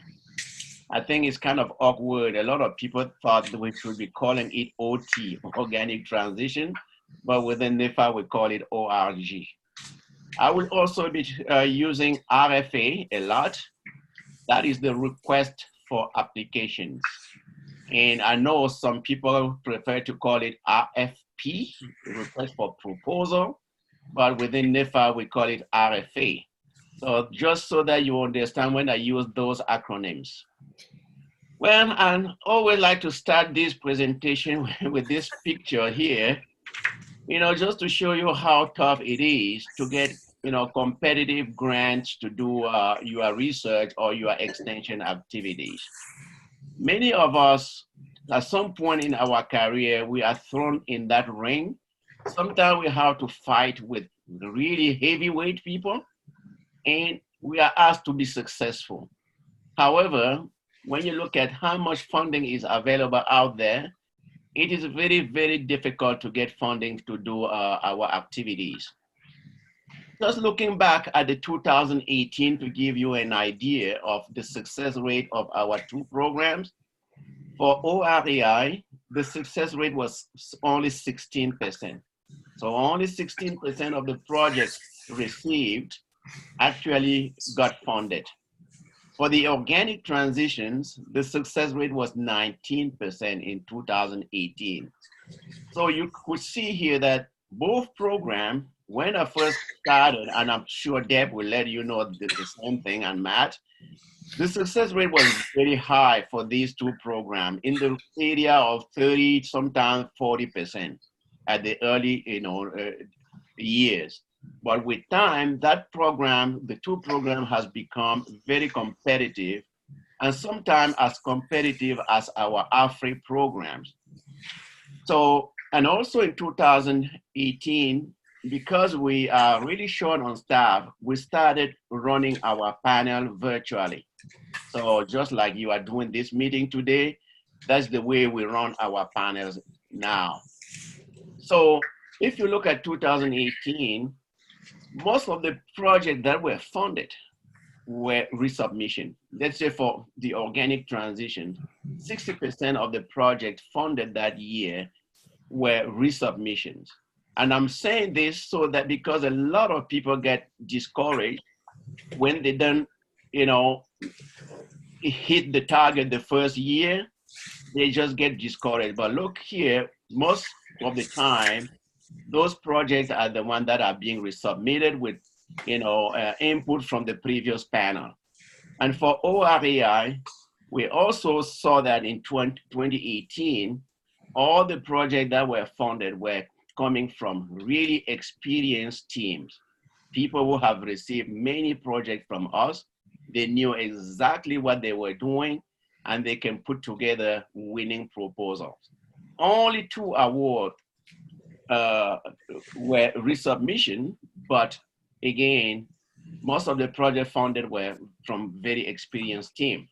Now, moving to 2019, this year, the success rate for OREI was increased significantly to 26%, and the organic transition to 46%. And again, the panel was virtual. Now you will ask yourself, what made the success rate increase in 2019? The reason that we have is we published our RFA, the request for application, for a 2-year cycle. So covering 2019 and 2020. Because of that, a lot of teams look at it and say, okay, I prefer to skip 2019 and get ready for 2020. As a result of that, we ended up receiving fewer applications than we would normally receive. And the lucky people that apply, especially for the organic transition, they were really lucky. The success rate was close to 50%, which is kind of abnormal. And this is not the kind of thing that we would like to see, because when you start going above 30%, our administration would think that the program is not competitive anymore. So again, in 2019, even though the success rate was very high for the organic transitions, look here, most of the projects that were funded were again resubmission. 82% of those projects, only 2 projects were not submitted the previous year. Meaning again that we are very lucky that even though the total number of applications were down, we were able to only fund the really good projects. Same thing happened with OREI. All the projects funded were from very experienced teams, those that have received many awards in the past. So now, what is down in the pipeline for 2020? That is next year. We both OREI and ORG were published last year with a 2-year funding cycle. So the community already know that we are going to have a program in 2020. However, as we speak right now, you cannot submit your application because we still need to get a funding opportunity and then open grants.gov so that people can start submitting their applications. We expect to release those RFAs, that is opening the gate for application to come in as soon as possible. I was even thinking that by the time I give this talk, maybe everything will be open. So it could happen anytime, maybe sometime even by the end of today. So we intend to respect the deadline that were published in 2019. That is January 23rd for ORAI and February 27th for the organic transitions. So we will respect those deadlines for applications. And also, do not anticipate major changes to the RFA that was published in 2019. So for people who were thinking, you know, I have to wait and see what the new RFA would be, I will tell them, just look at the 2019. Chances are that, you know, it will be like 99% of the same thing. So no need to wait for that new RFA. Now, talking about the impact of the 2018 Farm Bill, we all know it was good news for the organic community, and our funding for ORAI was significantly improved.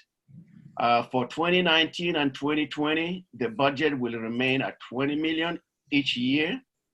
And I thought that was a good idea from Congress because, you know, injecting too much money to us will have been maybe not a good thing because the community was not ready to absorb that high amount of money. But in 2021, there will be a $5 million increase. So the budget will be 25 million. 2022, another $5 million increase. And 2023, the budget will move to 50 million. And it will stay like that forever. So that was really good news. And the reason why I'm presenting this is because we are asking people to do exactly what you are doing today, is to start getting ready, start putting together your team so that you can come out with your best foot when you start competing for this program. A lot of people are already aware of this. They are putting teams together, and I think Ohio will be a very good competitor for this type of program. Now, I'm going to move here to some tips. How can you be successful for our program? Well, I always tell people this presentation is not a way of teaching people how they can become a scientist. Just like you cannot teach people how to become growers, they do it by experience. And to be a scientist, if you don't have the training, my presentation is not going to be helpful at all. Most of you are already expert in everything that you do. Whether you are a university researcher, or you are a farmer, or an extension specialist, you know what you do very well. So my presentation is basically going to be like teaching an old dog new tricks. You know, what can you do to improve your skills? So I will cover 10 tips that may help you get ready even before the RFA is published. So before the RFA is published, what are some of the things that you can do to make your team ready to compete? One of the things will be, and we do this all the time, do not procrastinate. And I'm saying this, we all do it, I do it, but my advice working from this side at NIFA is asking people to get ready immediately. Don't wait for the RFA to be published before looking for a research idea. If you're looking for a research idea after the RFA is published, I can guarantee you it will be too late. The second thing is you need to do adequate planning. It's key. And it's good to see that you are already doing those things right now. You need a long plan, a long range plan. That may take sometimes many years, and that is actually very important for organics. Because if you're thinking of transitioning, you need a minimum of 3 years. So make sure that your plan is a long range plan that could take many years to be accomplished. And this is also true for many of the professors, you know, like Doug and Deb, with people who are seasoned researchers. If you are looking into getting into new areas, you have to start the same process.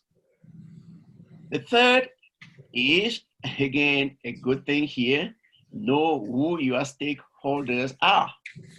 And I'm very happy to see that in the room, you have a lot of farmers that are willing to work with you and to collaborate with you. That is very important for our OREI program. We want to see farmers, extensions people, and researchers working together. Most of the projects that are successful with OREI are the one where we can see there's a strong and tight collaboration between growers, organic associations, and researchers. So you have to know who are your key stakeholders. You need to know what their challenges are, and you also need to know what their ideas are. And I will tell you, the best ideas when I was still at Michigan State for my own research, I got them from farmers. And when you get the ideas from farmers, you work directly with them, the potential for success is very high. You know, these are some of the quotes that we have received. We receive all the time from some of our programs. Like the first quote here is from a reviewer of a proposal. I don't get the impression that the project will be participatory in nature. The project director will conduct the studies and tell farmers the results. That is not good. You have another quote. There is not evidence that there will be direct interaction with growers. This makes it difficult to transfer new technologies. You see, these are quotes from reviewers on our panel because they want to see you work directly with those growers who are key stakeholders. You also need to find partners, people that will complement your skills. They could be in the same technical areas. You need to also make sure that you have more than just one component like research, education, and extension. Most of the successful projects that we'll receive are those that are combining research, extension, and outreach. If we're just doing research alone, sometimes that project will not easily rise to the top. You also need to work with your stakeholder organizations. You know, if you have an organic farming association, you work with those communities. And another thing that we have found is, please also always keep in mind that one person is not going to eat an entire elephant. Work with people, seek help from other people so that you can partner to do the work with them. 5, we also want people to focus on the outcome. It's like doing things the reverse way. Instead of designing a project and seeing what you get, look at where you want to be. What condition do you or your stakeholder hope to change? And then look at what action is needed to bring about that change. And then move to what action or new knowledge is needed for those actions to be reality. So basically, you start with the problem and work backward to see how to achieve or find a solution to that problem. And we also ask people to do their homework. We see this a lot from a lot of applications sometimes. 2 researchers within the same department submitting proposals to address the exact same problem, but they are not talking to each other. We are asking people, don't repeat what is already being done by your colleague. You can join effort with them and increase the impact rather than try to do things in isolation. And we ask people to look at their research program as a system. And this is particularly important for organic agriculture. Look at everything that you do has to fit within the entire production system. If you don't look at things in isolation, they might not be applicable, when you want to actually apply them. And look at, what kind of sources or how can you address each specific piece of that system, and look at the one that would make the most sense and start with that first. And also, I tell people, this is a game. Submitting applications and getting funded, it's a game, and you need to know the rules of the game. If you don't know the rules of that game, it is likely that you are going to lose. So, and the best way is by experience. We ask people, if you can't, try to serve on those panels to see how it is done.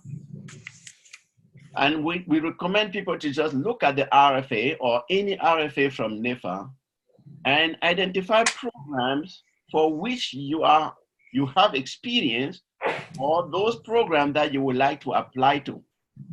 And if you find one, contact the national program leader directly. I'm saying this, I didn't know it when I was at Michigan State, that I can pick up the phone and call the program managers at NIFA, send them a brief description of my resume, and tell them that I would like to serve. I didn't know that. But now that I'm here at NIFA, I see a lot of people know those tricks, and they send us their resumes so that they can serve and see how those things are done. Sometimes you are not selected the first year, but keep repeating to do it. It's just because we cannot have two people from the same state sometimes serving. So if we already have an expert from your state or your institution, that is, all the slots are kind of locked for that. So putting together a panel is kind of a little complicated. So keep doing it every year. And we ask people to explore more than just one source of funding. We're here talking about the organic programs, and I know a lot of people are only looking at the organic transition and OREI. But they forget that we have many, many other programs at NIFA that will fund organic research. Our AFRI program fund a lot of organic research. And we get specific language in many other programs where you can submit your proposal.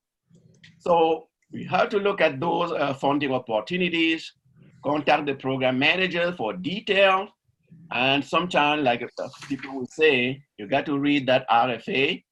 And since sometimes the devil may be in the details, it's only by speaking with the program manager that you will know if your program is a good fit for that specific call. And if you do those 10 things, now probably you might be ready when the RFA is published and when people are asking for proposal to come in. Now, when the RFA is published, what can you do to still increase your ability to be successful? So 12 quick tips after the RFA is published. Well, the first thing is, when the RFA is published, you have to make sure that the right program is identified for your idea. Please, we see this a lot. If the program is not a good fit for your research idea, sometimes we just ask, don't waste your time by forcing the fit. It takes a lot of time to put together a proposal.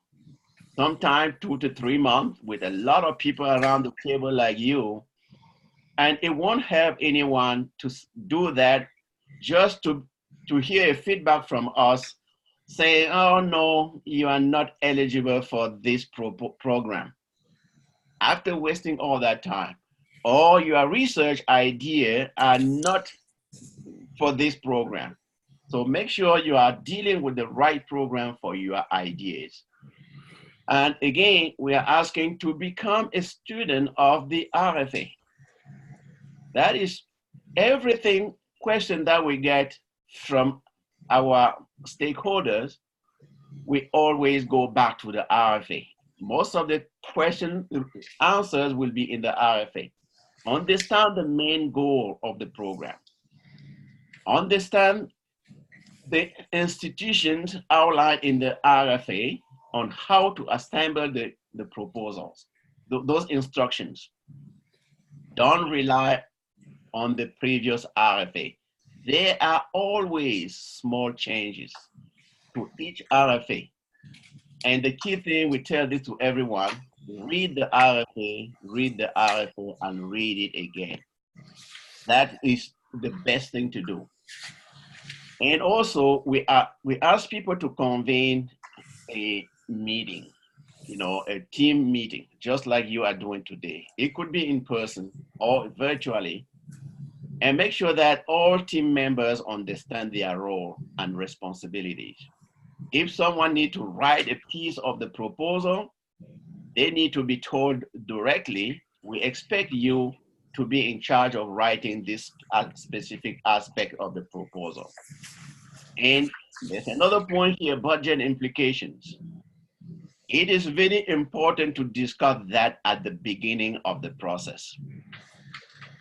Don't let people sit on the team to find out later that even though they are part of the team, they are not going to receive a budget from the program. If that is the case, make sure everyone understands it right at the beginning. That is very critical. And also, we're asking people to develop a timeline. That is important. If you start your project, when do you expect to be ready to have the first draft of your proposal? And our suggestion is to have that first draft at least 4 weeks before the submission deadline. At least 4 weeks. A lot of people don't look at that. They want to have the first draft a week before the submission deadline. That is too late. If you rush that preparation of the proposal, it will show. You may end up having the best ideas, but the package would not be good enough to push you over the finish line. We understand, you have also to understand the criteria for evaluating those proposals. It comes down to knowing the rules of the game. And if you look at the RFA, it normally contains the criteria that will be used by the review panel. Unfortunately, it's usually at the end of the proposal, of the call for proposal. And most people don't even go back to those pages to look at those criteria. So understand these criteria before you begin preparing your proposal. So it will help you a lot. And learn the rules of the game, like I said before. Also, it is important to understand the review process itself. When you submit that proposal to our program, what are the different steps of the review process? What happens? Most of our programs are reviewed competitively, meaning that we convene a panel of experts that are recruited throughout the whole country. Sometimes we even have farmers on that panel to make sure that the research is appropriate and relevant to their needs. And each panelist will receive between 10 and 20 proposals. You have to, as the applicant, that's a big workload. So we are asking people to follow all directions in the RFAs to help those reviewers. If you do not follow those directions, it will make their work very difficult. We ask people to prepare proposal logically and clearly. That will help the reviewers. In my own experience, when things are not done well in the proposal, most of the reviewers, they take it, they read, and most of the time they will just be trying to develop their report or their written evaluation. It will not be to support the project. So you got to know that those guys that are reviewing your proposal, they got so many other proposals to review. And when things don't read very well, it will make it very difficult to them. And we're asking to write your proposal very logically and clearly. Organize it according to the outline in the RFA. We see a big mistake all the time. Each grant program has their own requirements. If you have a project that was submitted to SARE and it was not funded, and you take the same project and resubmit it to ORAI, it will show because the requirements are not the same. The way we ask you to outline the proposal is completely different. So follow that format as prescribed by the RFA. If you don't do it because we spend some time training our reviewers based on the format that we want them to follow. And if you don't follow that, it makes the work very hard for the reviewers. And we receive a lot of questions about the budget. You know, we ask people to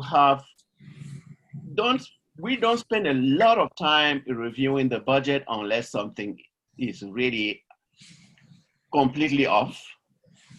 But if your budget is not realistic, you can easily see that it will raise red flags during the review process. If we are asking you that each proposal, the maximum budget is 500,000, and someone comes with a budget of $1 million, you can easily see that a lot of people would think this is not reasonable. So we need to see a balanced budget. Don't start the project by deciding what budget you should be using. Forget about the budget sometime. Lay out your activities and let the activities dictate the budget.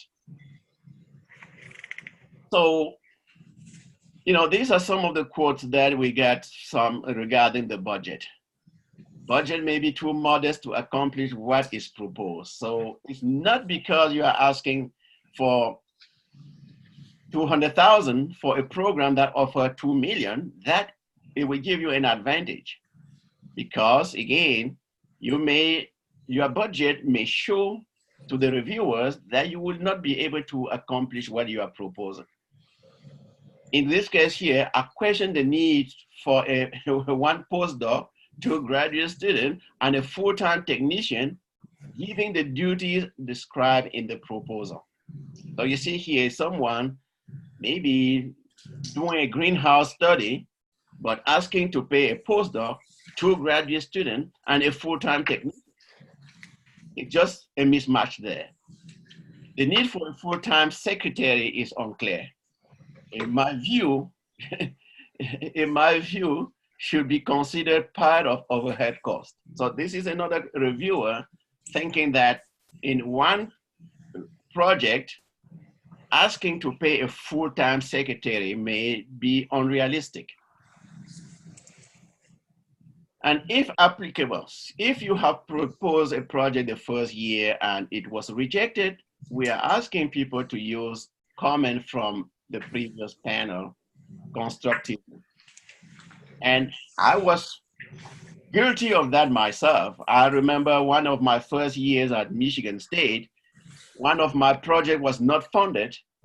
When I received the feedback, I went straight to my email and wrote two-page email to the program manager, telling the person how, you know, they knew nothing about my project. That is not the right approach. If the project is not funded, please do not fight with the reviewer's comments. Use those comments to strengthen your proposal and address their critiques and concern in your response to previous review, because we offer that opportunity give you a couple more pages where you can address the critiques of the previous review. You are not required to address everything. Sometimes the reviewers may not fully understand what you want to do, and it's up to you to explain that in your rebuttal.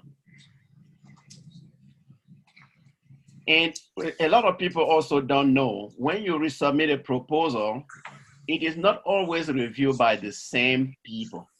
It could be reviewed by a completely new set of eyes. So that's very important to know. Okay. And one thing that we also ask people is, we ask them, once your proposal is ready, we ask you to request critical input from experienced colleagues and those who have been successful in getting grants themselves. We want you to ask that from people that you believe are honest, not just those who are going to tell you that you get the best ideas in the world and that you have put together the best proposal. I sometimes used to even send proposal to my undergraduate student, and they will help you identify things that you never saw. So be sure to send those things for input to colleagues who have been successful in getting grants, and that will really help you. And we ask to pay attention to forms that you receive from grants.gov. I remember in 2017, there were a lot of proposals that were rejected from one of our programs because they were using forms from previous year. And when they submitted their application, grant.gov rejected all those forms. So use forms that are attached to your application package this year. And allow time for internal review of your application. Sometimes some universities may take a couple of days from the time you submit the application to your sponsor program to the time they submit it. And for us here at NIFA, a deadline is a deadline. When we say 5 p.m., it means 5 p.m. And I can give you an example. This year, I had to reject a $10 million proposal that was submitted 3 minutes late. And that team has been working for more than a year, putting together that proposal. Came in 3 minutes late, and for us, there's nothing we can do. It was rejected. So please make sure you submit on time. And for your proposal, we always ask you have to catch the attention of the reviewers. Projects that are funded with our programs, during the review, you always hear people say, I'm excited about this project. I want this project to be funded. It's an excellent team. This is a compelling proposal. I'd like to see this work done. I would like to be part of this team. So those are the kind of things that you want to convey to the reviewers. You have to be clear, direct, concise, and logical. Educate the reviewers on your research topic. Most of the time, don't think that everyone who is reviewing your proposal is going to be an expert in your field. Sometimes all those experts are fighting for the same funding. And when that is the case, we have to look for other researchers that may not be directly in your field of research. So make sure everything is clear and concise. Make sure when people read your proposal, they come out with something new that they will learn. So these are just some quotes here, where people that I got from some of our reviews. Like an example here, the first objective is difficult. It is expensive, time-consuming, risky, and probably unnecessary. You don't want to hear that from your proposal. Another quote, objective 2 seems to be a fishing expedition. You don't want to, these are clear quotes that we received from our review panel. Success is based on too many, in other words, there are too many ifs. that are not likely to happen.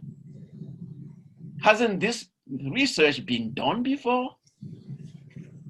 An 800 number and a web page do not meet our definition of extension. That's a team that instead of working directly with growers, they want to do the research and then have an 800 number that farmer will be calling if they need help. That is not to us really extension. Extension is working directly with those growers to address their issues. So with that, I will probably stop here and address any question that the team may have. But again, thank you for inviting me. Maybe next time we will be together in the room at the same time.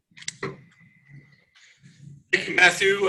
Very, very informative. I know that we all took away some important messages there, especially the 10 and 12 tips before and after the RFA is issued. In the interest of time, I think we need to move on to the program, and I need to turn it over to Steve Culman of School of Environment and Natural Resources. Thank you, Mike. Yes, thank you. Just as Steve gets started, we're going to have a light lunch arriving here momentarily. What we'd really like to see happen is for as many of you as can stay over lunch, and we'll start with the panel, and then as that winds down, we'd also like to have just an open kind of conversation with you, because Steve, Doug, and others of us are going to be visiting with the Director of Research and the Interim Director of Extension sometime in the next few weeks. And we've heard some messages already today that we're going to take to them, but we would, we'd like to talk with you about very specifically what we should be taking forward to university administration. Great. Thanks, everybody. I just, so it's great to hear from Matt and about opportunities. I'm going to try to abbreviate this really quickly. I've asked Alan Sundermeier representing Ohio SARE, Mike Kline representing Organic Valley, and then Deb for OFRF. And maybe there's resources, but there's some questions we could ask and get into that. And of course, if we have additional questions, let's do that. But I just would ask, because I'd like to spend a little time with the discussion like Doug suggested, and maybe moving on away from just financial resources for researchers, but thinking about more comprehensively what we might do. But Alan, do you mind just starting us off, telling us a little bit about SARE and resources and whatnot? Well, SARE, since 1988, has done more than just organic, but they're very receptive to organic research. So it's a very good source. I think Ohio's had like over $6 million in that time. So go to the website sare.org, and you're only competing with North Central. It's not the whole country, so that helps. And just, I had these handouts you can look at, but to break it down quickly, the research and education grants are the big boys, $250,000, and that's over 3 years. And now they have a long-term section, which could be renewed for another 3 years, 6 years, or even more. So the problem with that, there's only about 7% success of those submitted in the North Central region. So a lot of the university people, look at the big dollars. Well, I'm going for the 250,000. But you have poor success with it. So you have to reapply, and it's usually done by university people. It's a requirement there. So it's good and bad. Good money, but hard to get. So, professional development is another area, and that is $90,000 over 3 years. That is about a 30% success.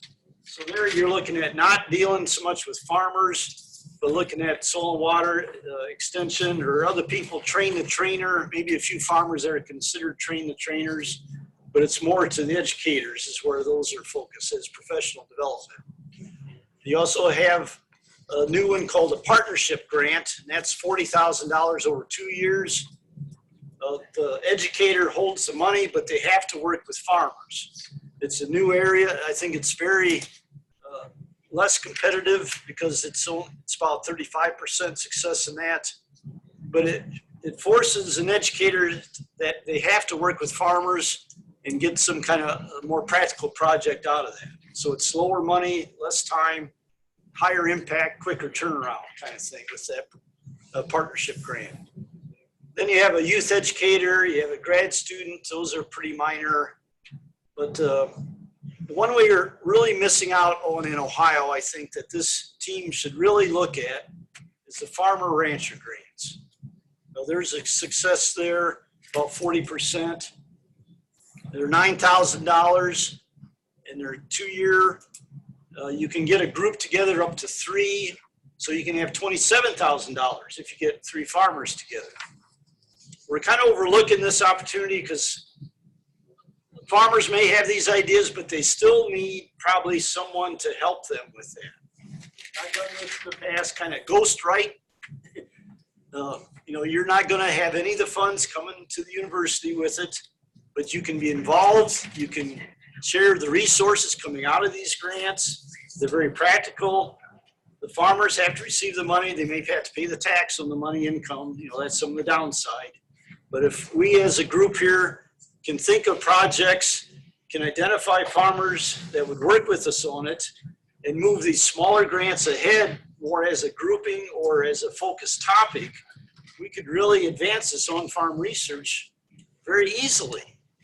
And, you know, they're very receptive to these. They just need, the farmers need help getting the ideas, getting it thought through and getting it coordinated. And that's, I think, where our team here can really help with it. We've not really done much in the past.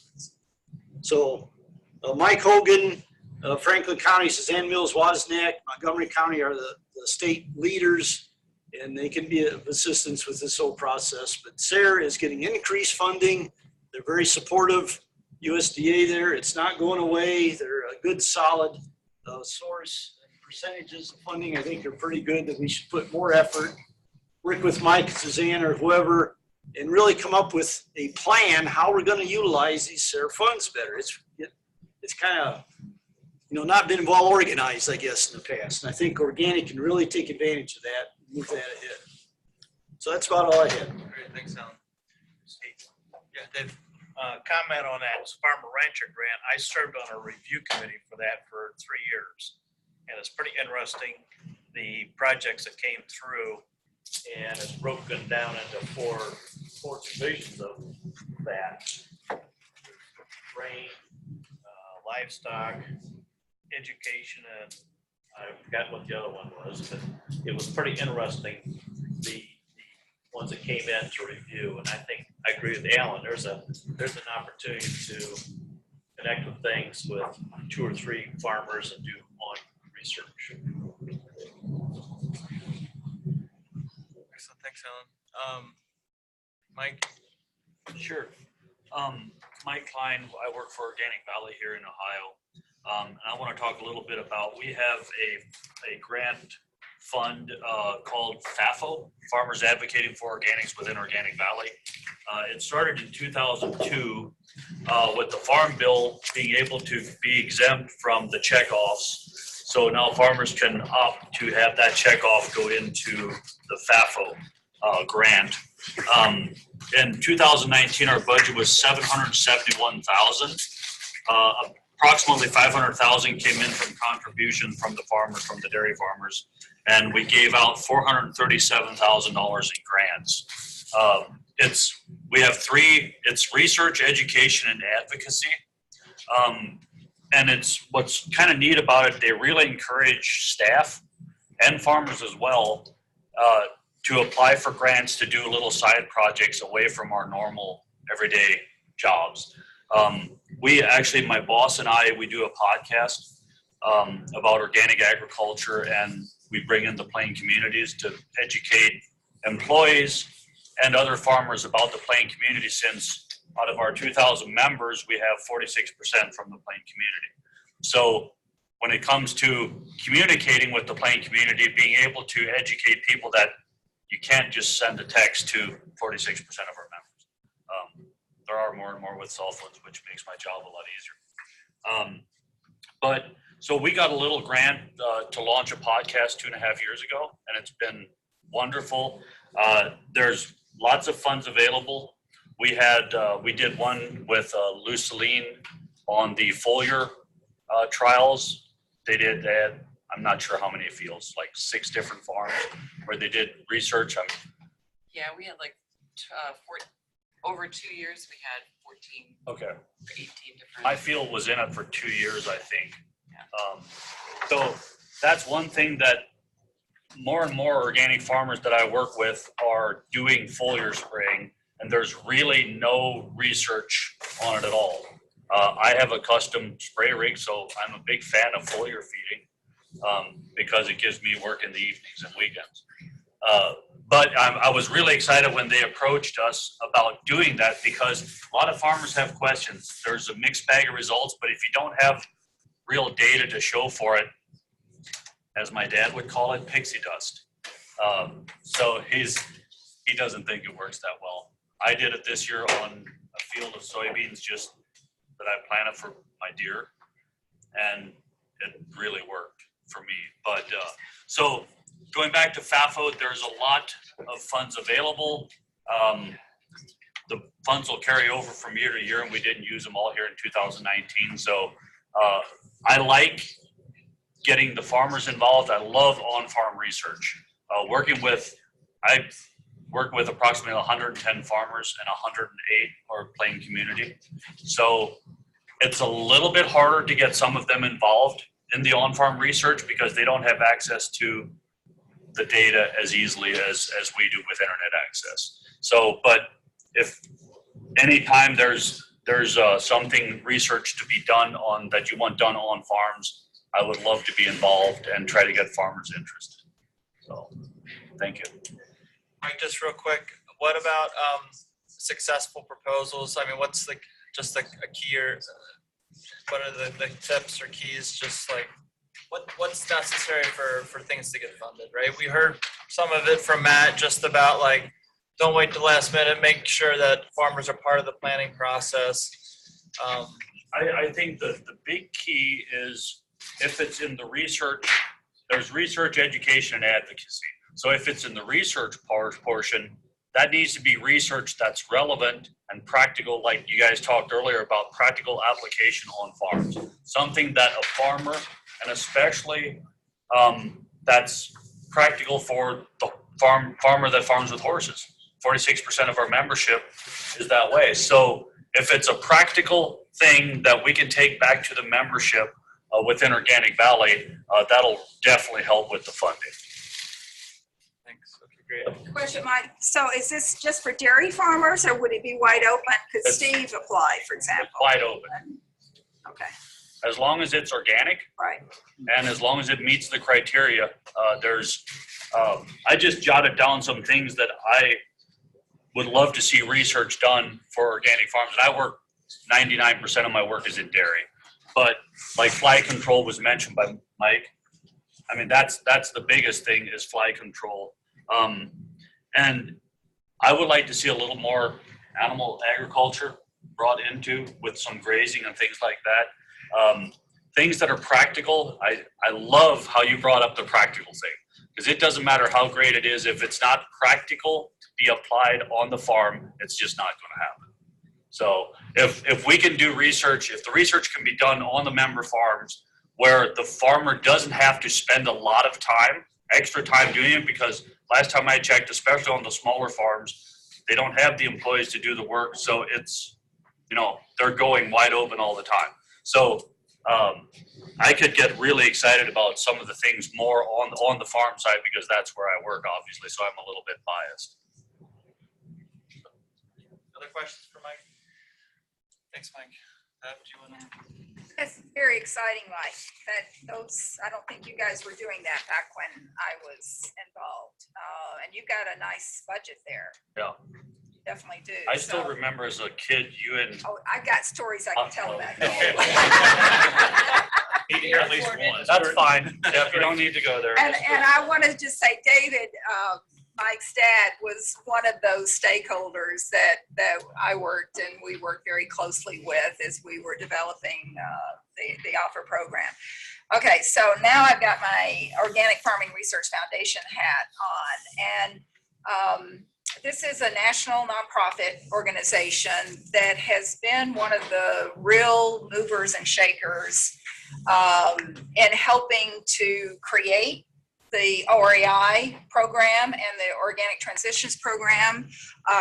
The organization was started in 1990 and with the goal of building scientific support for organic farmers across the country. It's based in California, but it is a national organization, and also supporting policy that supports organic farmers. So they were, and we worked with them on the very first big organic grant that I think all three of us were involved in, as well as Doug. It was the biggest federal funded grant that USDA had ever funded specifically for organic. It was $1.8 million. But so I got to know this organization, working with them on the ground, and they're just a jewel of an organization. As far as research, it's a much smaller program than Organic Valley. But we have funded organic research for almost every year since 1990. And these projects are one-year projects. $20,000 is what we're funding, and they absolutely have to be practical, and they have to involve farmers. They can be farmer-led, but if it's a farmer-led project, you're going to do better if you're working with an extension or a researcher, because we do look for replication and the standard scientific quality and trials, things that are not replicated tend to not get funded. We have about a 20% funding rate. The organization desperately needs an endowment. We're getting high quality proposals. We have a letter of intent process that's helping the committee some, and then this year I think we got almost 100 letters of intent. We've requested full proposals from 38 of the LOIs. We really love funding graduate students and early career. We're trying to build the research capacity around the country.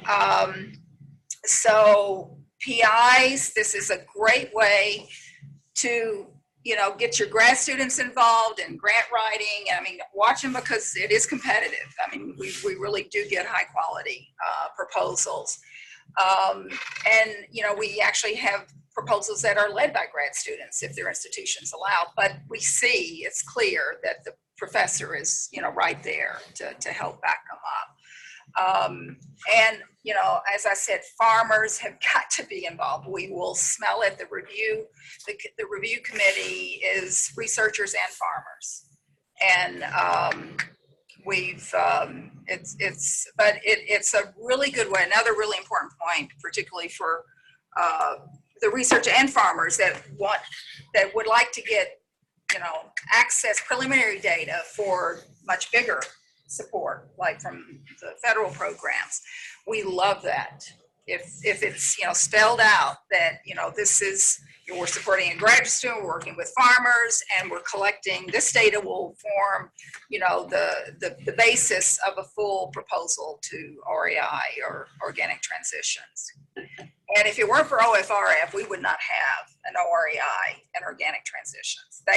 Their lobbying capacity is really good, and it's all science-based. That's absolutely core to our mission, is to help build that scientific support for organic farming and organic farmers. Also a great educational, if you have not checked it out, just Google OFRF. We've got a series of really good guides where we have a research associate that we contract with and working with the staff. We've like downloaded 10 years of OREI research into different, particularly soil health, weed control, and so it's a way. What we've tried to do is make all this scientific information that's come out of these big federal grants through the programs that Mathieu was talking about, readily available, and you can download them for free. there's reports from our research projects. So there's a lot of really practical information. Again, practicality is just like with Organic Valley's program is essential. So, any questions? Yeah. Do you have any of those going on currently within Ohio, with the university, any grants? With Ohio, yes. In fact, Steve was one of our recipients a couple of years ago. Yeah. What was the project? It was on developing soil protein as a soil health indicator. So that we, had collected a lot of soils from the growers, organic growers and conventional growers alike, and it was part of funding that process of taking those archived soils and running soil protein as a new kind of soil health indicator of available nitrogen on that. So that's the project, yeah. The real nuts and bolts of pest management. I read so many reviews, so many proposals on, different pathogens and insect problems. Soil health is really big. That's a key area. And one more thing I'll say, and I know we've got to move on, but another thing that OFRF does, and this informs OREI as well as our program, is this national national survey, NORA it's called, I forget, maybe somebody can figure out. Anyway, it's where the OFRS surveys organic growers all around the country on their research needs. And then that's published, and that is they use that in their lobbying efforts, with respect to policy. So when Mathieu talks about the RFAs and what the goals and the priorities are, these are strongly informed by that national survey that OFRF does. And we just got funding actually to do, I think the last one was a couple of years ago, and we just got funding to do, we don't do that every year, but like every 2 or 3 years, that's done. Great, thanks, Deb. Usually, when is your deadline for submitting? Let's see, I think the LOIs were due in October. Yes. It's once a year. Way long ago, they used to do 2, but we can't. It's a lot for a volunteer organization, reviewing. And these are obviously not as extensive. I was thinking about trying to review 20 OREI proposals. Oh my God. They're only 9 pages long. So really, and I mean, I know the funding rate is much lower, especially given the quality of proposals. I would love to see us funding a whole lot more. But your grad students and the assistant professors, and just, connect with the farmer and make it very practical and good. It's got to be meeting, the scientific criteria have to be very solid. Oh, the other thing, Doug, just looking at you, we are now open to social science. That's been a real campaign a few of us on the board have been working on. And Hard science, we like to call it. So, and economics, marketing, it has been traditionally very production oriented, but there are those of us on the board that are, and we're moving it, and we funded, I think, our first social science last year. And we've got several that we asked for full proposals this year. So it's not just for the agronomist and plant pathologist. Yeah. Just a comment on funding, maybe discussion for this group, but Gerald described his research farm, and the water from that farm, that block, flows in 4 different directions, almost equal quadrants, and even into a separate watershed. And H2 Ohio is a new factor here in the state of Ohio. So I think that's something that this group could put on the funding radar. It's not an established program, but within the last couple of weeks. But just the resource you have is already located in kind of a unique pocket.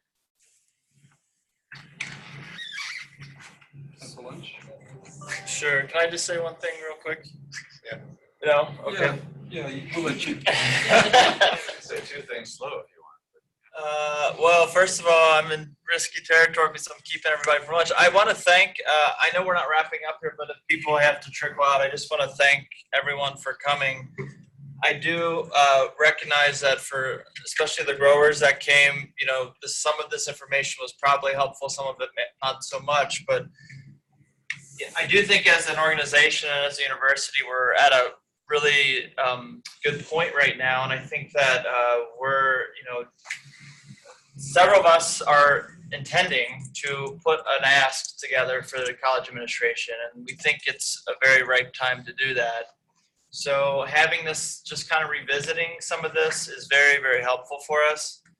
I do think that we need, I mean, I'm convinced personally that we need a dedicated outreach person to help coordinate, serve as liaison with growers. I'd like to kind of, you know, we've got lots of ideas of what we could do, and we need to, I believe, have concrete ideas. I want to go to the college administration and say, this is with very clear lines in terms of the investment that has been made, you know, the dollars, the indirects that have been brought in. And then thinking about, I mean, just my goodness, look at, if you're an administrator and you see that graph that Matt showed about the, you know, the increased funding, that is like not, you know, in organic research on the private side, we're used to seeing programs do this over time. And as private industry funding ramps up and the public sector goes down. So to see organic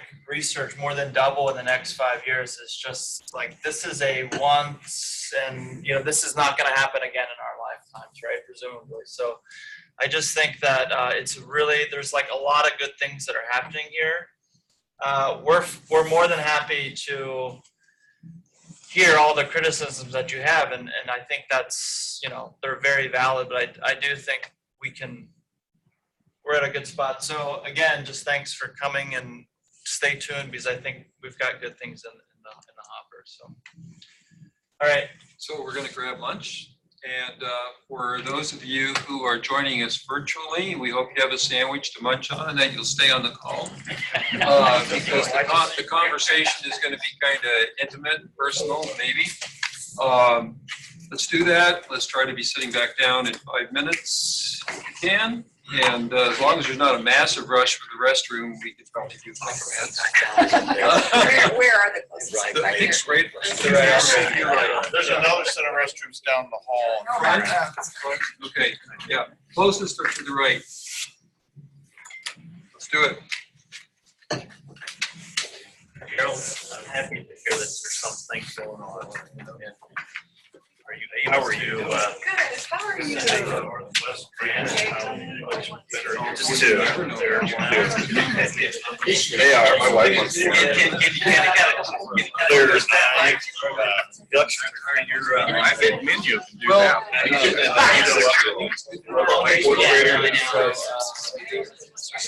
It's good to hear that there's, because when I first started, they were doing studying. That's where I selected my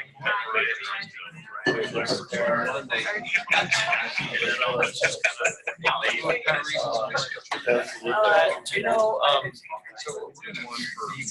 for ORG, we used to submit organic proposals. Let's go. As he